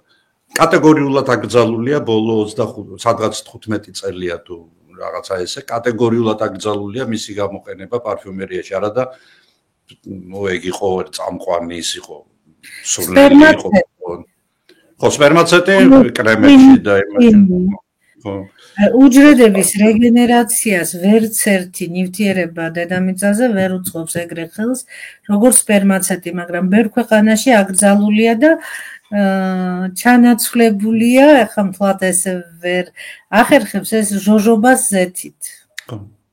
ხო, ეს ამბრაც ჩანაცვლდა, ახლა გააკეთეს უკვე სინთეტური ანალოგი და ისეთორე, ნუ ჩვენთვისო ესო არისო როგორც ახლა კარგი იუველირისთვის, ლამაზი ბრილიანტი, ლამაზი ალმასი, რომელსაც დაამუშავებდა მე ბრილიანტად აქცევ, აი ესეთი იყო ამბრაო ჩვენთვისო და ევოლუციაზე მუშაობდი ვეშაპისნაირ. მე არ მუშაობდი, ჩვენი დირექტორის მოადგილე გურამ ჭედლიძე კარგესი ადამიანი იყო, საოცარი ადამიანი. საოცარი ადამიანი, რა ვიცი, აი პალეობიოლოგიის ინსტიტუტში მუშაობის ყველაზე ალბათ ერთ-ერთი დადებითი მომენტი უნიჭიერეს და უკარგესი ადამიანი. ბოჭოს მან მიპოვა მე როდესაც მე პალეონტოლოგიას საერთოდ არ ვაპირებდი და როდესაც დიპლომს ვიცავდი დაესწრო შემთხვევით ლექციას დიპლომის დაცვას და ნუ ძალიან ბევრი მიჩიჩინა და წამიყვანა პალეონტოლოგიაში და რა ვიცი, ორად ვიყავი გაყოფილი პალეონტოლოგიაში. ძლებსაც ვეძებდი და ხვლიკებსაც დავძებდი, როცა იქ აზიაში დავიდოდი. ბევრი დაავადა ბჭყალებში პალეონტოლოგი თავის დროზე. სამწუხაროდ სკოლა ვერ შეიქმნა პალეონტოლოგიის მიუხედავად იმისა, რომ საკმაოდ ძლიერი პალეონტოლოგები ყავდა. მაშინ დავყვებოდი მე გურამს კრასნოდარის მხარეში აზოვის იქეთ ნაწილებში, ხერსონის მხარეს და ასე შემდეგ, სადაც აი პირდაპირ სტეპებში ვთხრიდით ხოლმე ვეშაპისნაირებს, სწორედ აი აღჩაგილის პერიოდის, ესე მიოცენის, ოლიგოცენის, აი სადაც 12 მილიონიდან 15 მილიონი, სადღაც 20 მილიონამდე ესა და ეს ამხელა გაშოტილებსთან როგორც წესი მთლიანი ჩონჩხები იყო და ძირითადად თავის ქალები მოქონდა და ისა იმას რა წამოიღებდა დანარჩენ კრასნოდარის მუზეუმშიც ინახებოდა და ისა და თავის ქალები მოქონდა ხოლმე და ძალიან ისეთი მომენტი იყო. საოცრება ხო საზღვა სადღაცა ეგერ არის და სისტემაში ამხელა ხო საინტერესო პროცესი იქნებოდა თვითონ ეს პოვნა გარკვევა მერე ცოცხლებთან ურთიერთობა აი ახლა რომ ეკოლოგიური კატასტროფა დამგრძელდება ჯერ კიდევ და ამბობენ რომ ირიყება დელფინებს ამბობენ და იქ დელფინებია ზღვის ღორებია თუ დელფინიდებია კაცმა არის ესე იგი მე შემიძლია ვთქვა რომ ჩვენ სანაპიროზე ბოლო წლებში ესეთი მასობრივი გამორიყვები არ ყოფილა მე მახსოვს ბევრი გამორიყვები იყო 2012-ში მე მგონი გაზაფხულზე ჩვენთან შედარებით დიდი გამორიყვები მაგრამ მასობრივი გამორიყვა რო არის ესე იგი რას ნიშნავს რომ ერთდროულად ბევრი უნდა იყოს გამორიყული თუნდაც 5-6 რო გამოირიყოს ეგ უკვე ძალიან საყურადღებოა ეხა ბოლო პერიოდში ჩვენ პოულობთ საკმაოდ დიდი ხნის მკვდარს ანუ აი თვითონ გახსნილობის მაჩვენებლის მიხედვით შეგვიძლია ასეთ დროს დადგენა იმისი რით დაიღუპა ეს ცხოველი ძალიან რთულია თუმცა ყოფილა შემთხვევები როცა აი ჩვენ შეგვეძლო გვემსჯელა იმის შესახებ რა იყო ამა თუ იმ ცხოველის სიკვდილის მიზეზი მაგალითად ვპოულობთ აი ეს არ დამავიწყდება, იმიტომ რომ გაკვეთეს ბიჭებმა, მაკე აღმოჩნდა ეს ზღვის ხორი და ფაქტიურად ეს მისი ემბრიონი უკვე მზად იყო დასაბადებლად, იმდენად ის იყო და ამ ზღვის ხორს ჰქონდა მოჭრილი კუდი. აი, როდესაც ესეთ ინდივიდებს პოულობთ დიდი ალბათობით ეს დელფინები და ზღორები თანჭერის მსხვერპლი აღმოჩნდა. ანუ ბადეში მოხდა, გაიხლარდა, ამ დროს იწყებს ცხოველი უფრო მეტად, ესე იგი, მოძრაობას, რომ რაღაცნაირად თავი დაიხსნას, მეტად იხლართება და მეთევზეც რომ მერე რომ უკვე მკვდარს პოულობს, ანუ მე ერთხელ ამიმხედრდნენ მეთევზეები, რომ შენ თქვიო, რომ დელფინებს ხოცავენო და მე იმას კი არ ვიძახი, რომ მიზან მიმართულად ხოცავენ, ხო? შემთხვევით ეს მთელი მსოფლიოს პრობლემაა, მარტო ჩვენთან კი არა. შემთხვევით ებმებიან დელფინები, განსაკუთრებით აი და ზღვისღორები, ყველაზე მეტად ზღვისღორები, განსაკუთრებით აი თხელი ბადეები რო არის, აი ძალიან წვრილი ბადეები, ეკოლოკაციის მეშვეობით ვერ იჭერენ იმას და აი პირდაპირ რო შეეჩეხებიან, მერე უკვე გვიან არის. ვერ ამოდიან ზემოთ ჰაერის ჩასასუნთქად, ცხადია იხრჩობიან, იმიტომ რომ დელფინებს ისევე და ზღვისღორებს როგორც ადამიანებს ჭირდებათ ატმოსფერული ჟანგბადი. პერიოდულად უნდა ამოვიდნენ ჩაისუნთქონ, ვერ ჩაისუნთქავენ, იხრჩობიან. და შემდეგ ახლა მეთევზე რომ მოდის და ეს ისეა გახლართული რომ ვერანაირად ვერ გამოაქვს, ნუ უკვე მკვდარს აჭრის კუდს.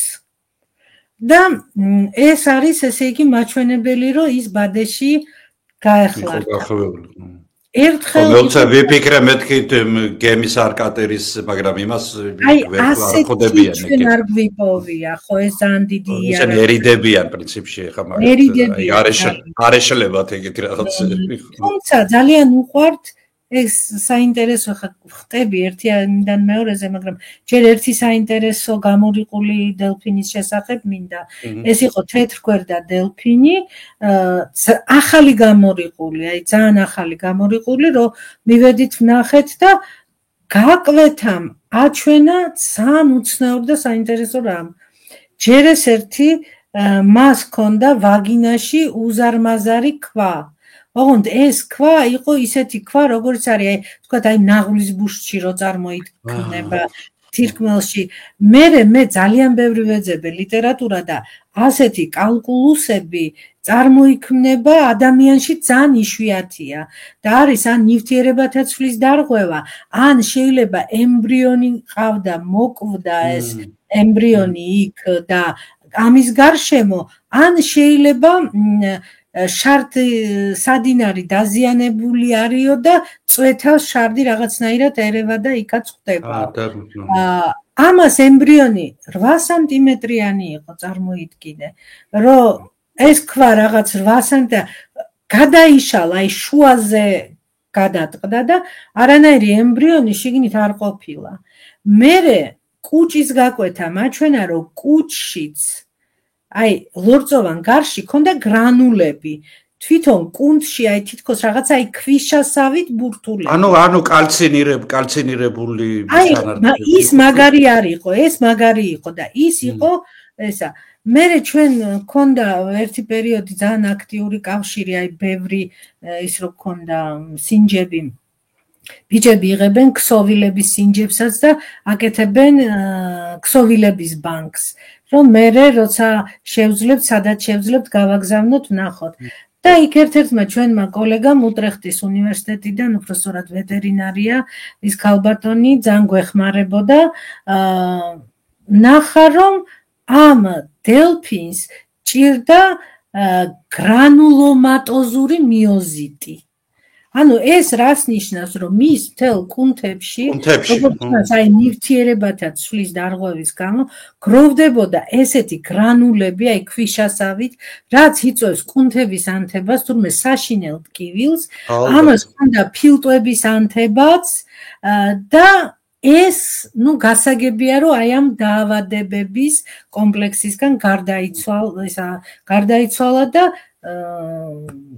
აი იმიტომ გამოირიყა, მაგრამ ასეთი შემთხვევები, როდესაც საზღვრა რითი, იყო ერთი შემთხვევა კიდევ გემის მოძრაობის დროს პირდაპირ წყალში ვიპოვეთ ასევე ახალი მკვდარი თეთრგვერდა დელფინი, იმას ჰქონდა ფილტვები დაზიანებული, ტვინში სისხლჩაქცევები, კუჭში დაზიანებული, რაც როგორც ჩანს, ნიშნავდა იმას, რომ მას ჰქონდა რაღაც ვირუსული დაავადება. და არ ვიცი, ძალიან რთულია. ერთი პერიოდი ატაცებული ჰქონდათ მორბილი ვირუსი. ეხლა მორბილი ვირუსის დადგენა ვიზუალურად წარმოუდგენელი, არავინ არ თქვას, რომ ვინმე დაადგენს ვიზუალურად, გარდაიცვალა თუ არა ცხოველი მორბილი ვირუსით, დელფინი. მაგრამ გენეტიკური ანალიზის მეშვეობით და კიდევ ანტიგენების საშუალებით შეიძლება. PCR-ით, ხო? საჭიროა ახალი სინჯი, ანუ ახალი მკვდარი უნდა იყოს. და რამდენი ასეთი ახალი სინჯი ვიპოვეთ და ჩვენმა მკვლევარებმა გააკეთეს გენეტიკური ანალიზი, იმდენი არც ერთხელ არ აღმოჩნდა, ხო, უარყოფითი იყო ყველა ეს სინჯი.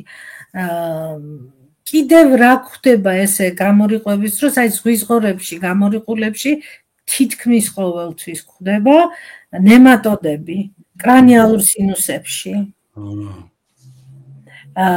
ეს ნემატოდები თუ ცხოველი არ არის ძალიან დაავადებული ან არის კარგად ნაკვები, კი ხელს უშლის, მაგრამ სიკვდილს არ იწვევს. ხო, სუსტი იმუნური სისტემა აქვს უფრო ზღვის ღორებს, ვიდრე დანარჩენ სხვა. გამორიყვების გარდა კიდევ რას ვაკეთებთ? გენეტიკურ ანალიზს ვაკეთებდით, ეხლა დროებით შევწყვიტეთ სინჯების, გვაინტერესებდა თვითონ კავშირი სხვადასხვა პოპულაციებს შორის და საკმაოდ საინტერესო შედეგებზეც გავედით. ჩვენ ესეთი ჰიპოთეზა გამოვთქვით ამ შედეგებზე დაყრდნობით, რომ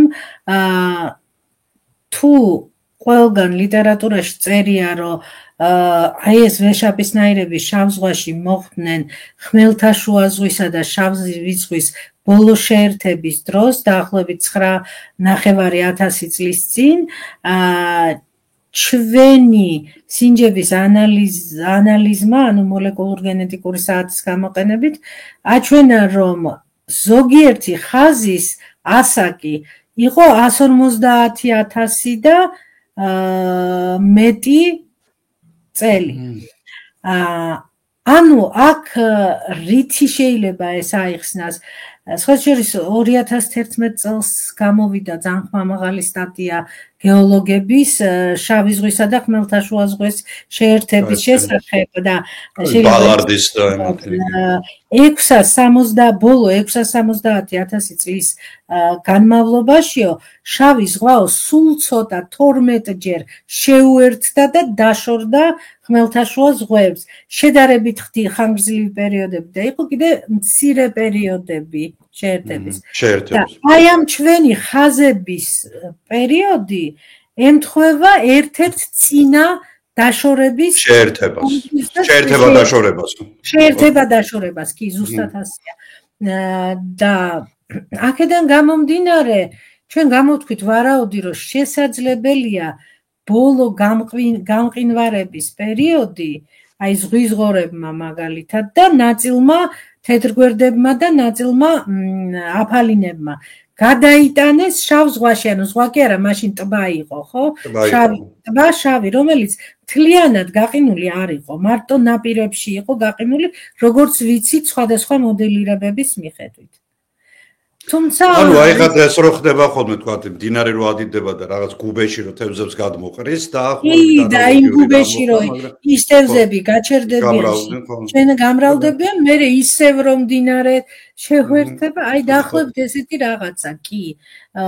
ანუ მაგრამ რა ვიცი ახლა სათბურის პირობებში შეინახენ ეს თქვა და კიდევ აი ამ ჩვენ ჰიპოთეზას რა დასტურებს იცით ჩვენი უკრაინელი კოლეგების კვლევა რომ აფალინების ორ ხაზს ამბობენ ისინი აი წმინდა მორფოლოგიური და ქცევითი კუთხით არის ერთი ხაზი რომელიც მრავლდება სადღაც მარტში და არის ერთი ხაზი რომელიც მრავლდება ივნისში ანუ შავ ზღვაში აი ამ აფალინებისთვის გამრავლების საუკეთესო პერიოდი არის ივნისი მაგალითად რო ვთქვათ და აჩინოს ხმელთაშუა ზღვაში ხო მარტში ანუ ეს არის ძველი ხაზები რომელიც აქ გადარჩნენ და ის არის აი ზღვის ღორისგან განსხვავებით თეთრგვერდა დელფინების და აფალინების ბინადრობენ ხმელთაშუა ზღვაში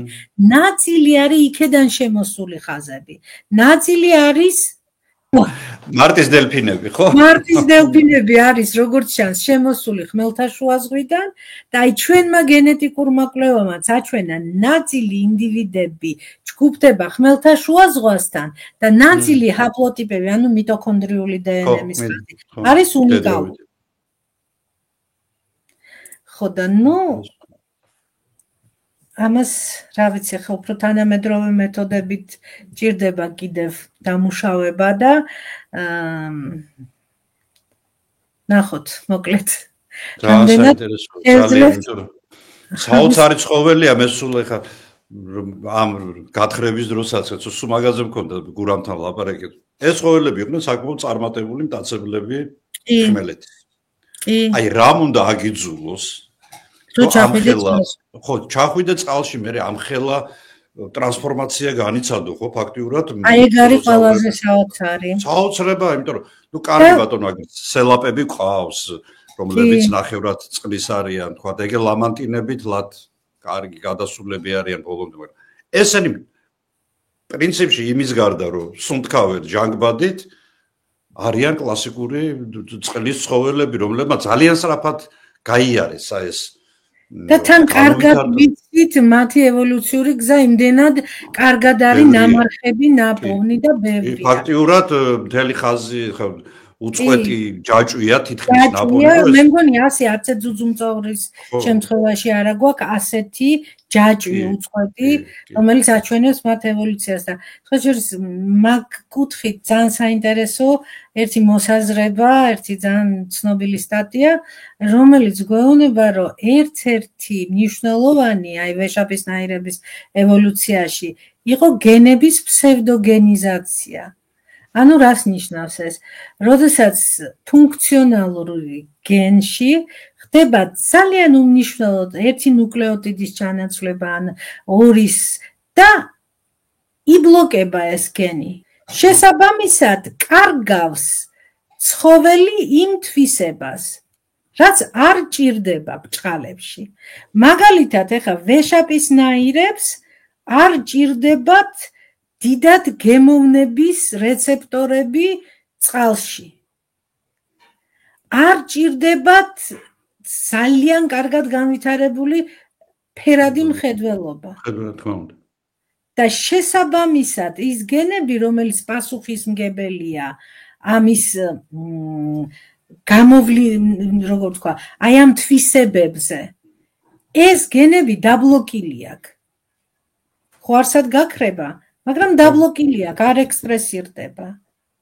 აი სულ ერთადერთი ჩანაცვლება კბილის ფორმირების გენში იწვევს იმას, რომ ვეშაპისნაირებს უყალიბდებათ ვეშაპის ულვაში და არა კბილები. თან თავიდან ხო კბილები ჩდება, მაგრამ მერე ეს ჩანაცვლდება ვეშაპის ულვაშით.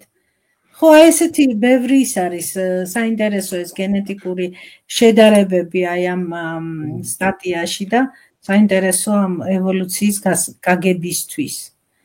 და აი ეს ფსევდოგენი ხო? ეხლა ცოტა შეიძლება მოლეკულურ გენეტიკოსები გამიბრაზდნენ იმდენად მარტივად. არა, მარტივად თქვა ხო, იმიტომ რომ ჩვენ მოლეკულურ გენეტიკოსებს არ ვიყავით. ეგრეთ წოდებული გამორთული გენები რო დავარქვათ, ხო? დაჭირდება ცხოველს?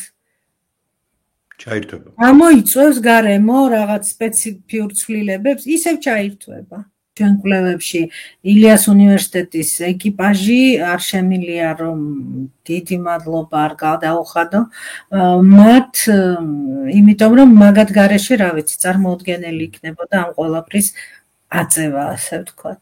კაპიტანი მამუკაა ისევ? მამუკა არის საზღვაო სამსახურის უფროსი, ჩვენ უნივერსიტეტს ხო ყავს ეს გემი, ყავს კატერი და ყავს კიდე ძალიან პატარა რეზინის კატერი, ანუ კატერინა. კატერინა. კატერინა იცი და ეს კატერინა 1-ია თუ კატერინა 2 აღარ მახსოვს უკვე ზუსტად რა ქვია და ნუ აი თქვათ აფალინებზე დაკვირვება ძალიან ხშირად საინტერესოა ქცევაზე კატერით ზუსტად ძალიან ახლოს მოდიან. საერთოდ თუ თეთრგვერდებიც და აფალინებიც არიან დანაყრებულები, ანუ უკვე ინანდირეს, პლუს დაისვენეს და სხვათა შორის წელს და შარშან პირველად ვნახეთ როგორ ისვენებდნენ წყალში, ანუ ტივტივებენ ესე და აი ეს სასუნთქი ხვრელი წყლის ზედაპირზე არის ამოშვერილი და არ ინძრევიან. თავიდან ვიფიქრეთ ალბათ ნადირობენ და არ ინძრეოდნენ საერთოდ. აი ძილი არის საინტერესო მათი კი, ძალიან საინტერესოა, რომ ნახევარსფეროს ძინავს და ნახევარსფერო ფხიზლობს და ეს არის ძირითადად ადაპტაცია იმიტომ როგორც ფიქრობენ, რომ არ დაიხრჩოს. ნადირობის ათასნაირი ხერხები აქვს და კიდევ ის არის, რომ თუ იმას ვიძახოდით, თუ მოკლედ ყველანაირად დასვენებულები არიან, მოდიან თამაშის ხასიათს. და ეს თამაში რაში გამოიხატება ხა ჩვენი გემის მიმართ? გემს მოყვებიან გვერდებში და წინ და გემის ჭავლზე მოსრიალებენ. და ეს შხეფები რო ხდება სიამოვნებს. ეხლა ამას წინათ ვიფიქრე, ეს ალბათ დელფინების ჯაკუზი გამოდის, თქო რომ აი ეს წყლის ჭავლი ყველა მხრიდან ისა და ქართულად ვერაფრით ვერ გამოვთარგმნე და უბრალოდ გემის მიყოლის ქცევა დავარქვი.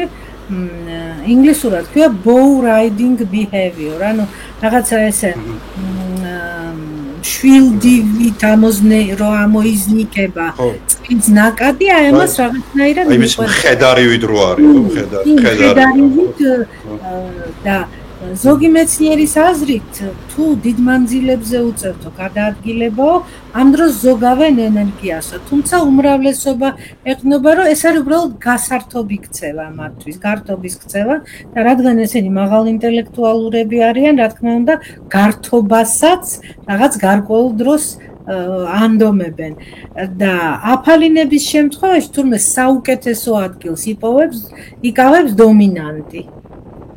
და ჩვენ რო ვიღებთ ამ ქცევას, ხო, ვიღებთ აი ამ მოქმედებას მათსას, ისე ხდება, რომ აი თეთრგვერდები მაგალითად, ხან ერთ გვერდზე მიტრიალდებიან, შეუშვერენ ამ შხეფებს, ხან მეორე გვერდზე გადატრიალდებიან და ნუ ძალიან სასიამოვნოა მათი ყურება და ნუ პატარა თუ ყავთ, აუცილებლად მოიქცევენ შუაში. რაღაცა ხიფათი არ კონდეს ამას, მაგრამ თუ ნადირობენ არ არსებობს რომ მოვიდნენ. მაშინ უკვე საერთოდ ჩართული არის. თელი კოლექტივი ერთად არის და კიდე ძალიან საინტერესოა აი თეთრგვერდებთან, თეთრგვერდა დელფინებთან. რატო ქვია ახლა ეს თეთრგვერდა? იმიტომ რომ ძალიან ლამაზი ნახატივითაა გვერდებზე დაახლოებით ქვიშის საათი რო წარმოვიდგინოთ ეს თეთრად და გარშემო მუქი და ცოტა კრემისფერი რაღაც მოხატული დელფინია. უფრო მცირე ზომისა ვიდრე აფალინა. და ეს თეთრგვერდა დელფინები დაყოფილი არიან ჯერ საერთოდ ვეშაპისნაირები, აი ეს სოციალური ვეშაპისნაირები, მდედრები და ორივე სქესის ნაშიერები ერთად არიან, მამრები ცალკე არიან. აი როგორც ჩლიქოსნებს, საიდანაც ესენი წარმოიშვნენ. ხო და თეთრგვერდა დელფინებს ახასიათებთ კიდე ასაკობრივი ჯგუფები. ანუ დედები და შვილები და ასე ვთქვათ თინეიჯერები კიდე ცალკე ნადირობენ. და ეს თვალი ძალიან კარგად ჩანს, იმიტომ რომ პატარა დელფინი, პატარა ზომისანი არიან საკმაოდ. დასწავლა თუ აქვთ, აი ხო არის როგორ თქვა პრიმატები რო სწავლობენ ერთმანეთისგან. სწავლობენ ერთმანეთისგან, დედისგან სწავლობენ, გარკვეულ ასაკამდე დედასთან არიან და ესე პარალელურად დედის სხეულის პარალელურად არიან, თურმე ამ დროს გადაადგილებაც უმარტივდებათ, ანუ დედის სხეულისგან წარმოქმნილ ნაკადი უფრო იმაშება და არ დამავიწყდება ნადირობა, რომელიც მე და ზურამ ჩვენი თვალით ვნახეთ, აფალინები ჩვენი გრიგოლეთის ცენტრი რო არის, სადაც ნუ ვართ ხოლმე რო ჩავდივარ ილიას უნივერსიტეტის იმ სანაპიროზე თითქოს სპეციალურად მოვიდა დედაშვილი აფალინა და დედა კუდით უგდებდა არეტიანებდა როგორც ჩანს კეფალს, კუდით უგდებდა და შვილი ესე ამოხდებოდა და დაიჭერდა და მე თვითონაც ცდილობდა რომ კუდით სამწუხაროდ როგორც ხდება მაგ დროს ფოტოაპარატი არა გაქვს. მესამე ჩვენი პროექტი რაც გვაქვს, ეხა ევროკავშირის პროექტი გვაქვს რუმინელ, თურქ, ბულგარელ კოლეგებთან ერთად. ხო და მოვიწყდა 4 ქვეყანა ვართ. სამწუხაროდ უკრაინაც უნდა ყოფილიყო ქართული, მაგრამ ვერ.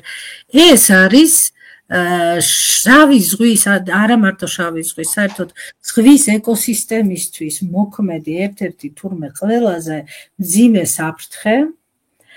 ბოლო წლებში აქტიურად ხდება ამ საფრთხის შესწავლა, ეს არის მოწყვეტილი ან დაკარგული ბადეები, რომელსაც უძახიან მოჩვენება ბადეებს.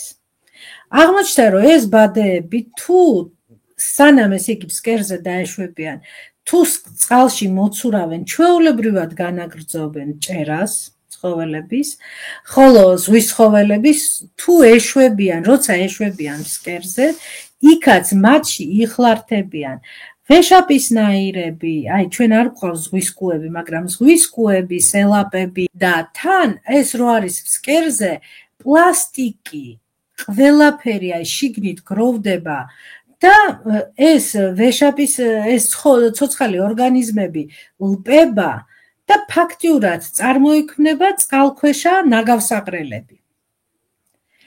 და ჯერ ერთი წყალი იწამლება, მერე თურმე ეს პლასტიკი და თვითონ ბადისა ეს რაღაცა ელემენტები იშლება მიკროპლასტიკად და თევზები ამას აღიქვამენ როგორც საკვებს, ყლაპავენ და მერე აქედან ესე იგი ეს არის მიკროსკოპული ეს პლასტიკური ნაწილაკები. მერე აქედან ხდება ადამიანის სხეულში. ანუ ადამიანს ზღვის ეკოსისტემა არ აინტერესებს, მისი საკვები მაინც ხომ უნდა აინტერესებდეს, რამდენად ესე იგი სახიფათო შეიძლება გახდეს მისთვის. იწვევს ათასნაირ დაავადებებს თურმე ადამიანებში. საჭმლის მომნელებელი სისტემის, სასქესო სისტემაზეც კი მოქმედებს. ძალიან პოპულარული და აქტუალური თემა არის მიკროპლასტიკის ამბავი. ეს კი და აი ზუსტად ეს მოჩვენება ბადეები, აი ამას ძალიან უწყობს ხელს. და დაწყებულია ესეთი კამპანია, რომ გავანთავისუფლოთ, ეხლა რა თქმა უნდა, ყველაფერს ვერ შევაგროვებთ, იქ ძალიან ბევრი ასპექტია, მაგრამ რაც შეგვიძლია გავანთავისუფლოთ ზღვის ეკოსისტემა ამ ბადეებისაგან, ამ მოჩვენება ბადეებისაგან. სხვა შორის ადამიანებს შეუძლიათ ეს გააკეთოს, აი ნაპირზე რო დადიხარ და რაღაც ბადის ნაგლეჯებს ხვდები, უკან არ წაიღოს ზღვამ. მოაშოროს, რომ უკან არ წაიღოს ზღვამ. აი ახლა ყულევის ტერმინალთან ჩვენმა მკვლევარებმა იპოვეს სადღაც 150 და 250 კილოგრამიანი ბადეები, ბადის ნაწილები. ეხლა წინა გასვლაზე შარშან ნოემბერში ჩვენმა მყინთავებმა, მათ შორის აი ვიქტორ ლაგუშკინი იყო, არჩილი იყო, მაღლაკელიძე, იპოვეს სხვა შორის ადრე გვითხრეს კიდე სხვა მყინთავებმა ის წერტილი, სადღაც 2 ტონიანი ბადე. რომელიც გვინდა რომ ამოვიღოთ არა მარტო ამ პროექტის ფარგლებში, ისედაც და თან გვაინტერესებს რა შეიძლება იყოს ამ ბადეში. აი უკვე ვიქტორმა, რომელიც არის ძალიან ცნობილი წყალქვეშა ფოტოგრაფი, თეთრ ზღვაზე მუშაობდა ის და საოცარი ფოტოები აქვს, აი ზღვის ანგელოზების და კიდევ რა ვიცი ბელუღების და ბევრი სხვადასხვა წყლის ორგანიზმი. მარტვილის კანიონი აქვს საოცრად გადაღებული წყალქვეშ რა ხდება. ეხლა კიდე სხვადასხვა რაღაცები გადაიღო ისე საოცრად, რომ რა ვიცი, ალბათ ცალკე გამოფენაა საჭირო, რომ ყველამ ნახოს ეს ფოტოები. დააფიქსირა უკვე ნაგავის, აი ამ ჩაგროვებული ნაგავი ამ ბადეში და იყვნენ შიგნით გახლართულები, სკორპენები, ბარაბულკების ცოცხალი გუნდიც დაცურავდა გარშემო. ესე იგი თავიდან აი თითქოს თავშესაფარს უქმნის ცხოველებს, ესეთი შთაბეჭდილება, მაგრამ კი, მახია და მერე უკვე ეს ცხოველები შიგნით იღუპებიან. ეხლა ჩვენი ამოცანა და ამაზე ზრუნვა უნდა დავიწყოთ აპრილის ბოლოს, მაისის დასაწყისში, როგორ ამოვიღოთ ეს ბადე, იმიტომ რომ გემი 2 ტონიან ბადეს ესე ვერ ამოიღებს. სპეციალური ეს ამოსაღები ჩანთები, რო დავარქვათ. ანუ რაღაცა დიდი ზომის პარკები უკეთდება, მერე ის პარკები წყალქვეშ ჟანგბადით იბერება და ნელ-ნელა ეს ბადე უნდა ამოდივდეს. ეს ძალიან რთულია. და ჩვენ ამდენი მყინთავებიც არ გვყავს და თანხებიც სჭირდება ამას. კი და თანხებიც სჭირდება, თანხებიც არ არის ამ პროექტში, ასეთი მცირე პროექტია, ასე ვთქვათ. მაგრამ შევეცდებით, რომ ამოვიღოთ და თან საინტერესო იქნება იმ ორგანიზმების შესწავლა, რაც თქვათ აი ამ ბადეში მოხდება. ჯერ ერთი სინჯები იქნება გენეტიკური ანალიზისთვის და ჩვენთან ეკოლოგიის ინსტიტუტში, ილიას უნივერსიტეტის ეკოლოგიის ინსტიტუტში არსებობს ესეთი ბარკოდინგის პროგრამა და ეს ამათ ვისაც საინტერესო იქნება სინჯების მოპოვება. ნუ ნახოთ. ეს მიკროორგანიზმებიც იქნება იქ საინტერესო. კი, ძალიან საინტერესო. კი. და რა ვიცი, აი ძალიან რთული ამოცანა გვაქვს. მცირე ხალხი ძალიან კეთილშობილური და ცოტა მეშინია რამდენად შევძლებთ ამის გაკეთებას. აი ეს არის როგორც წესი ილიას უნივერსიტეტი რასაც ეჭიდება ხოლმე ყოველთვის ყველაფერს კარგად აკეთებდა და აკეთებს. ნათე კიდე სადამ ერთი ესეთი კითხვა მაწუხებს ყოველთვის და რა თქმა უნდა ვეძებ ხოლმე და სხვადასხვა იმის. აი ჩვენთან თუ არის უბრალოდ აი ეს შემთხვევები, ალბათ არ არის, იმიტომ რომ გვეცოდინებოდა. აი ეგრეთ წოდებული ვეშაპების და უпроსორად ვეშაპების და დელფინების მაგვარების ეგრეთ წოდებული თვითმკვლელობების ანუ მასიური გამორიყვა როდესაც ხდება გუნდების. აი რამე სიახლე ხო არ არის ამასთან დაკავშირებით? არა, აი რაც ჩვენ 2014 წლიდან ვაკეთებთ ამ მონიტორინგს, ახლა როგორ არის იცი ამ მონიტორინგისთვის საჭიროა რომ ყოველი შტორმის მერე იქ წახვიდე და ამის თანხები არ არის. თუმცა ჩვენ გვყავს იქ სტუდენტები ჩვენივე, აი იქაურები, მერე რა ვიცი, ბევრი მეგობრები, რომლებმაც იციან და აუცილებლად თუ ნახეს კოლხეთის ეროვნული პარკის რეინჯერებმა, თუ ნახეს აუცილებლად გვატყობინებენ, რომ აი რაღაცა ესეთი გამორიყვა მოხდა. ის რომ ბევრი ინდივიდი ერთდროულად გამოირიყოს, ესეთი რამე ზოგი კი იძახის, მაგრამ ეს იცით რა, როცა სხვადასხვა დროს გამორიყული, ეს არ არის მასობრივი გამორიყვები. ხო, არა, მე რაზე ვამბობ, იცი, აი გუნდი რო თლიან, ცოცხალი გუნდი რო გამოდის ხოლმე. კი, ეს არის, ხო, ესეთი ბევრი შემთხვევა გვინახავს ტელევიზორში თუ YouTube-ზე და წაგვიკითხავს, მე რაც წამიკითხავს, ზოგან მიზეზებს ვერ პოულობენ და ერთგან იყო მიზეზი, რომ წყალქვეშა ნავების გამოცდა იყო. და როგორც ჩანს, ეკოლოკაცია მოერგვა, ხო. აკუსტიკური ამათთვის მარტო წყლის დაბინძურება კი არ არის პრობლემა, აკუსტიკური დაბინძურებაც არის პრობლემა.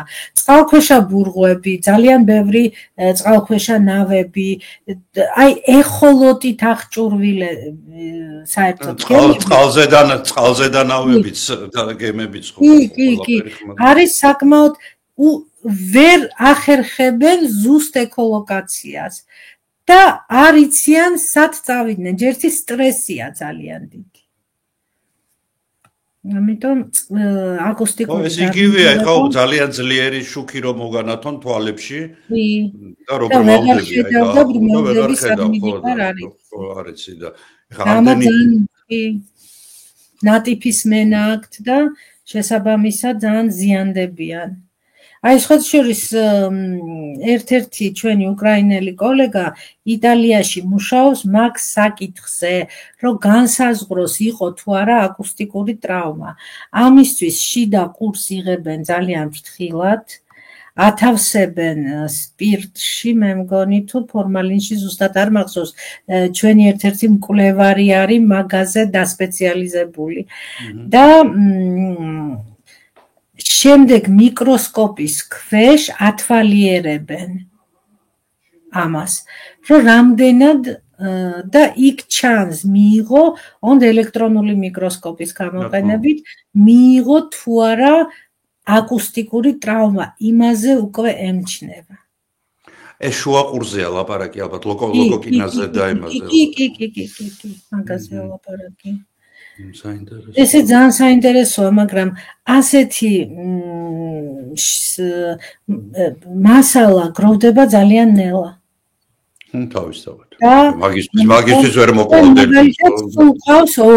სულ გვაქვს ორი, აი გამორიყულზე, ახალ გამორიყულზე აიღო ჩვენმა დათუნა დეკანოიძემ, მკვლევარმა და ეს გვაქვს შენახული. და უნდა რაღაც რაოდენობა დავაგროვოთ, მერე გავაგზავნოთ იტალიაში. არის განსხვავება ჩვენ ხმელეთის ცხოველების ყურსა და მათ არის სერიოზული განსხვავება. თან არ არის მიმაგრებული ესე უძრავად. და იმიტომ რომ უნდა ვიბრირებდეს, როდესაც ეხო უბრუნდება, უნდა ვიბრირებდეს ის. ეს ვიბრაციის უნდა კონდეს. და მასე არჩევენ, როცა პოულობენ ნამარხ თავის ქალას, თქვა ფრაგმენტს, აი ამ ახლა მე ვერ ვიტყვი რომ მე ვარ სპეციალისტი ამისი, არ ვარ. რამდენად ახალი ჩასულია. პალეონტოლოგები ასე არჩევენ, რომ ეს არის თუ არა ვეშაპისნაირის თავის ქალა.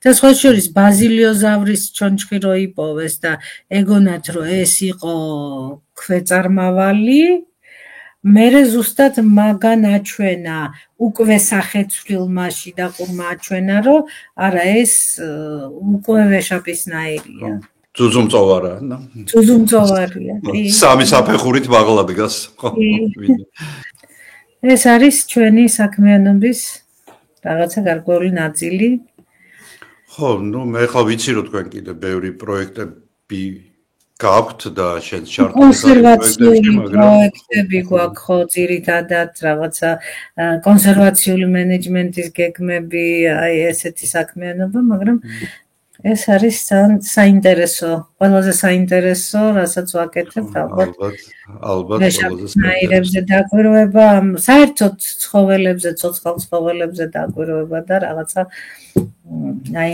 პატარა მონაცემების შეგროვება რომ ფაზლი ავაწყოთ რამენაირად კი არამედ ის 2-3 დღე რას თქვენთან ერთად გავატარე მართლა ნუ ეხა მე მაინც სულით ზოოლოგი ვარ იმიტომ რომ კი და ცოდნაც შესაბამისი ხო ნუ ეხა და შეაფასო ყველაფერი ეს ხო ნათე ძალიან დიდი მადლობა მინდა გადაგიხადო რომ გამოძებნეთ რომ და ესე ძალიან საინტერესო ეხა მეც დიდი ინტერესით გისმენდი, იმიტომ ბევრი რამ პირველად გავიგე და იმედია ჩვენს მაყურებელს და მე ვიცი რომ ძალიან მოეწონება და ამიტომ მეთხოვნა მექნება თქვენთან რომ მაქსიმალურად გადააზიაროთ ეს ვიდეო, რათა მეტმა ადამიანმა ნახოს თუ რა ხდება საქართველოში კვლევების თვალსაზრისით, რომ ბევრი საინტერესო რამ ხდება და ასევე რა თქმა უნდა დაწოროთ კომენტარებში მომავალში თუ კიდევ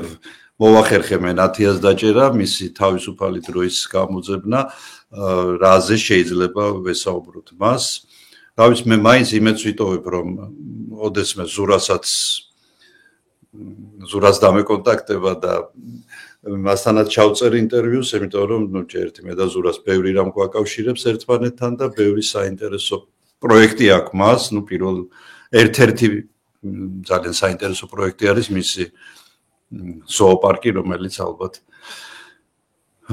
ესეთი პოპულარული ადგილი არის ქართველი თბილისის მოსახლეობისთვის ყოველ შემთხვევაში ნათია ძალიან დიდი მადლობა მადლობა მოწვევისთვის და რომ დაინტერესდით ჩვენი საქმიანობით კარგად კარგად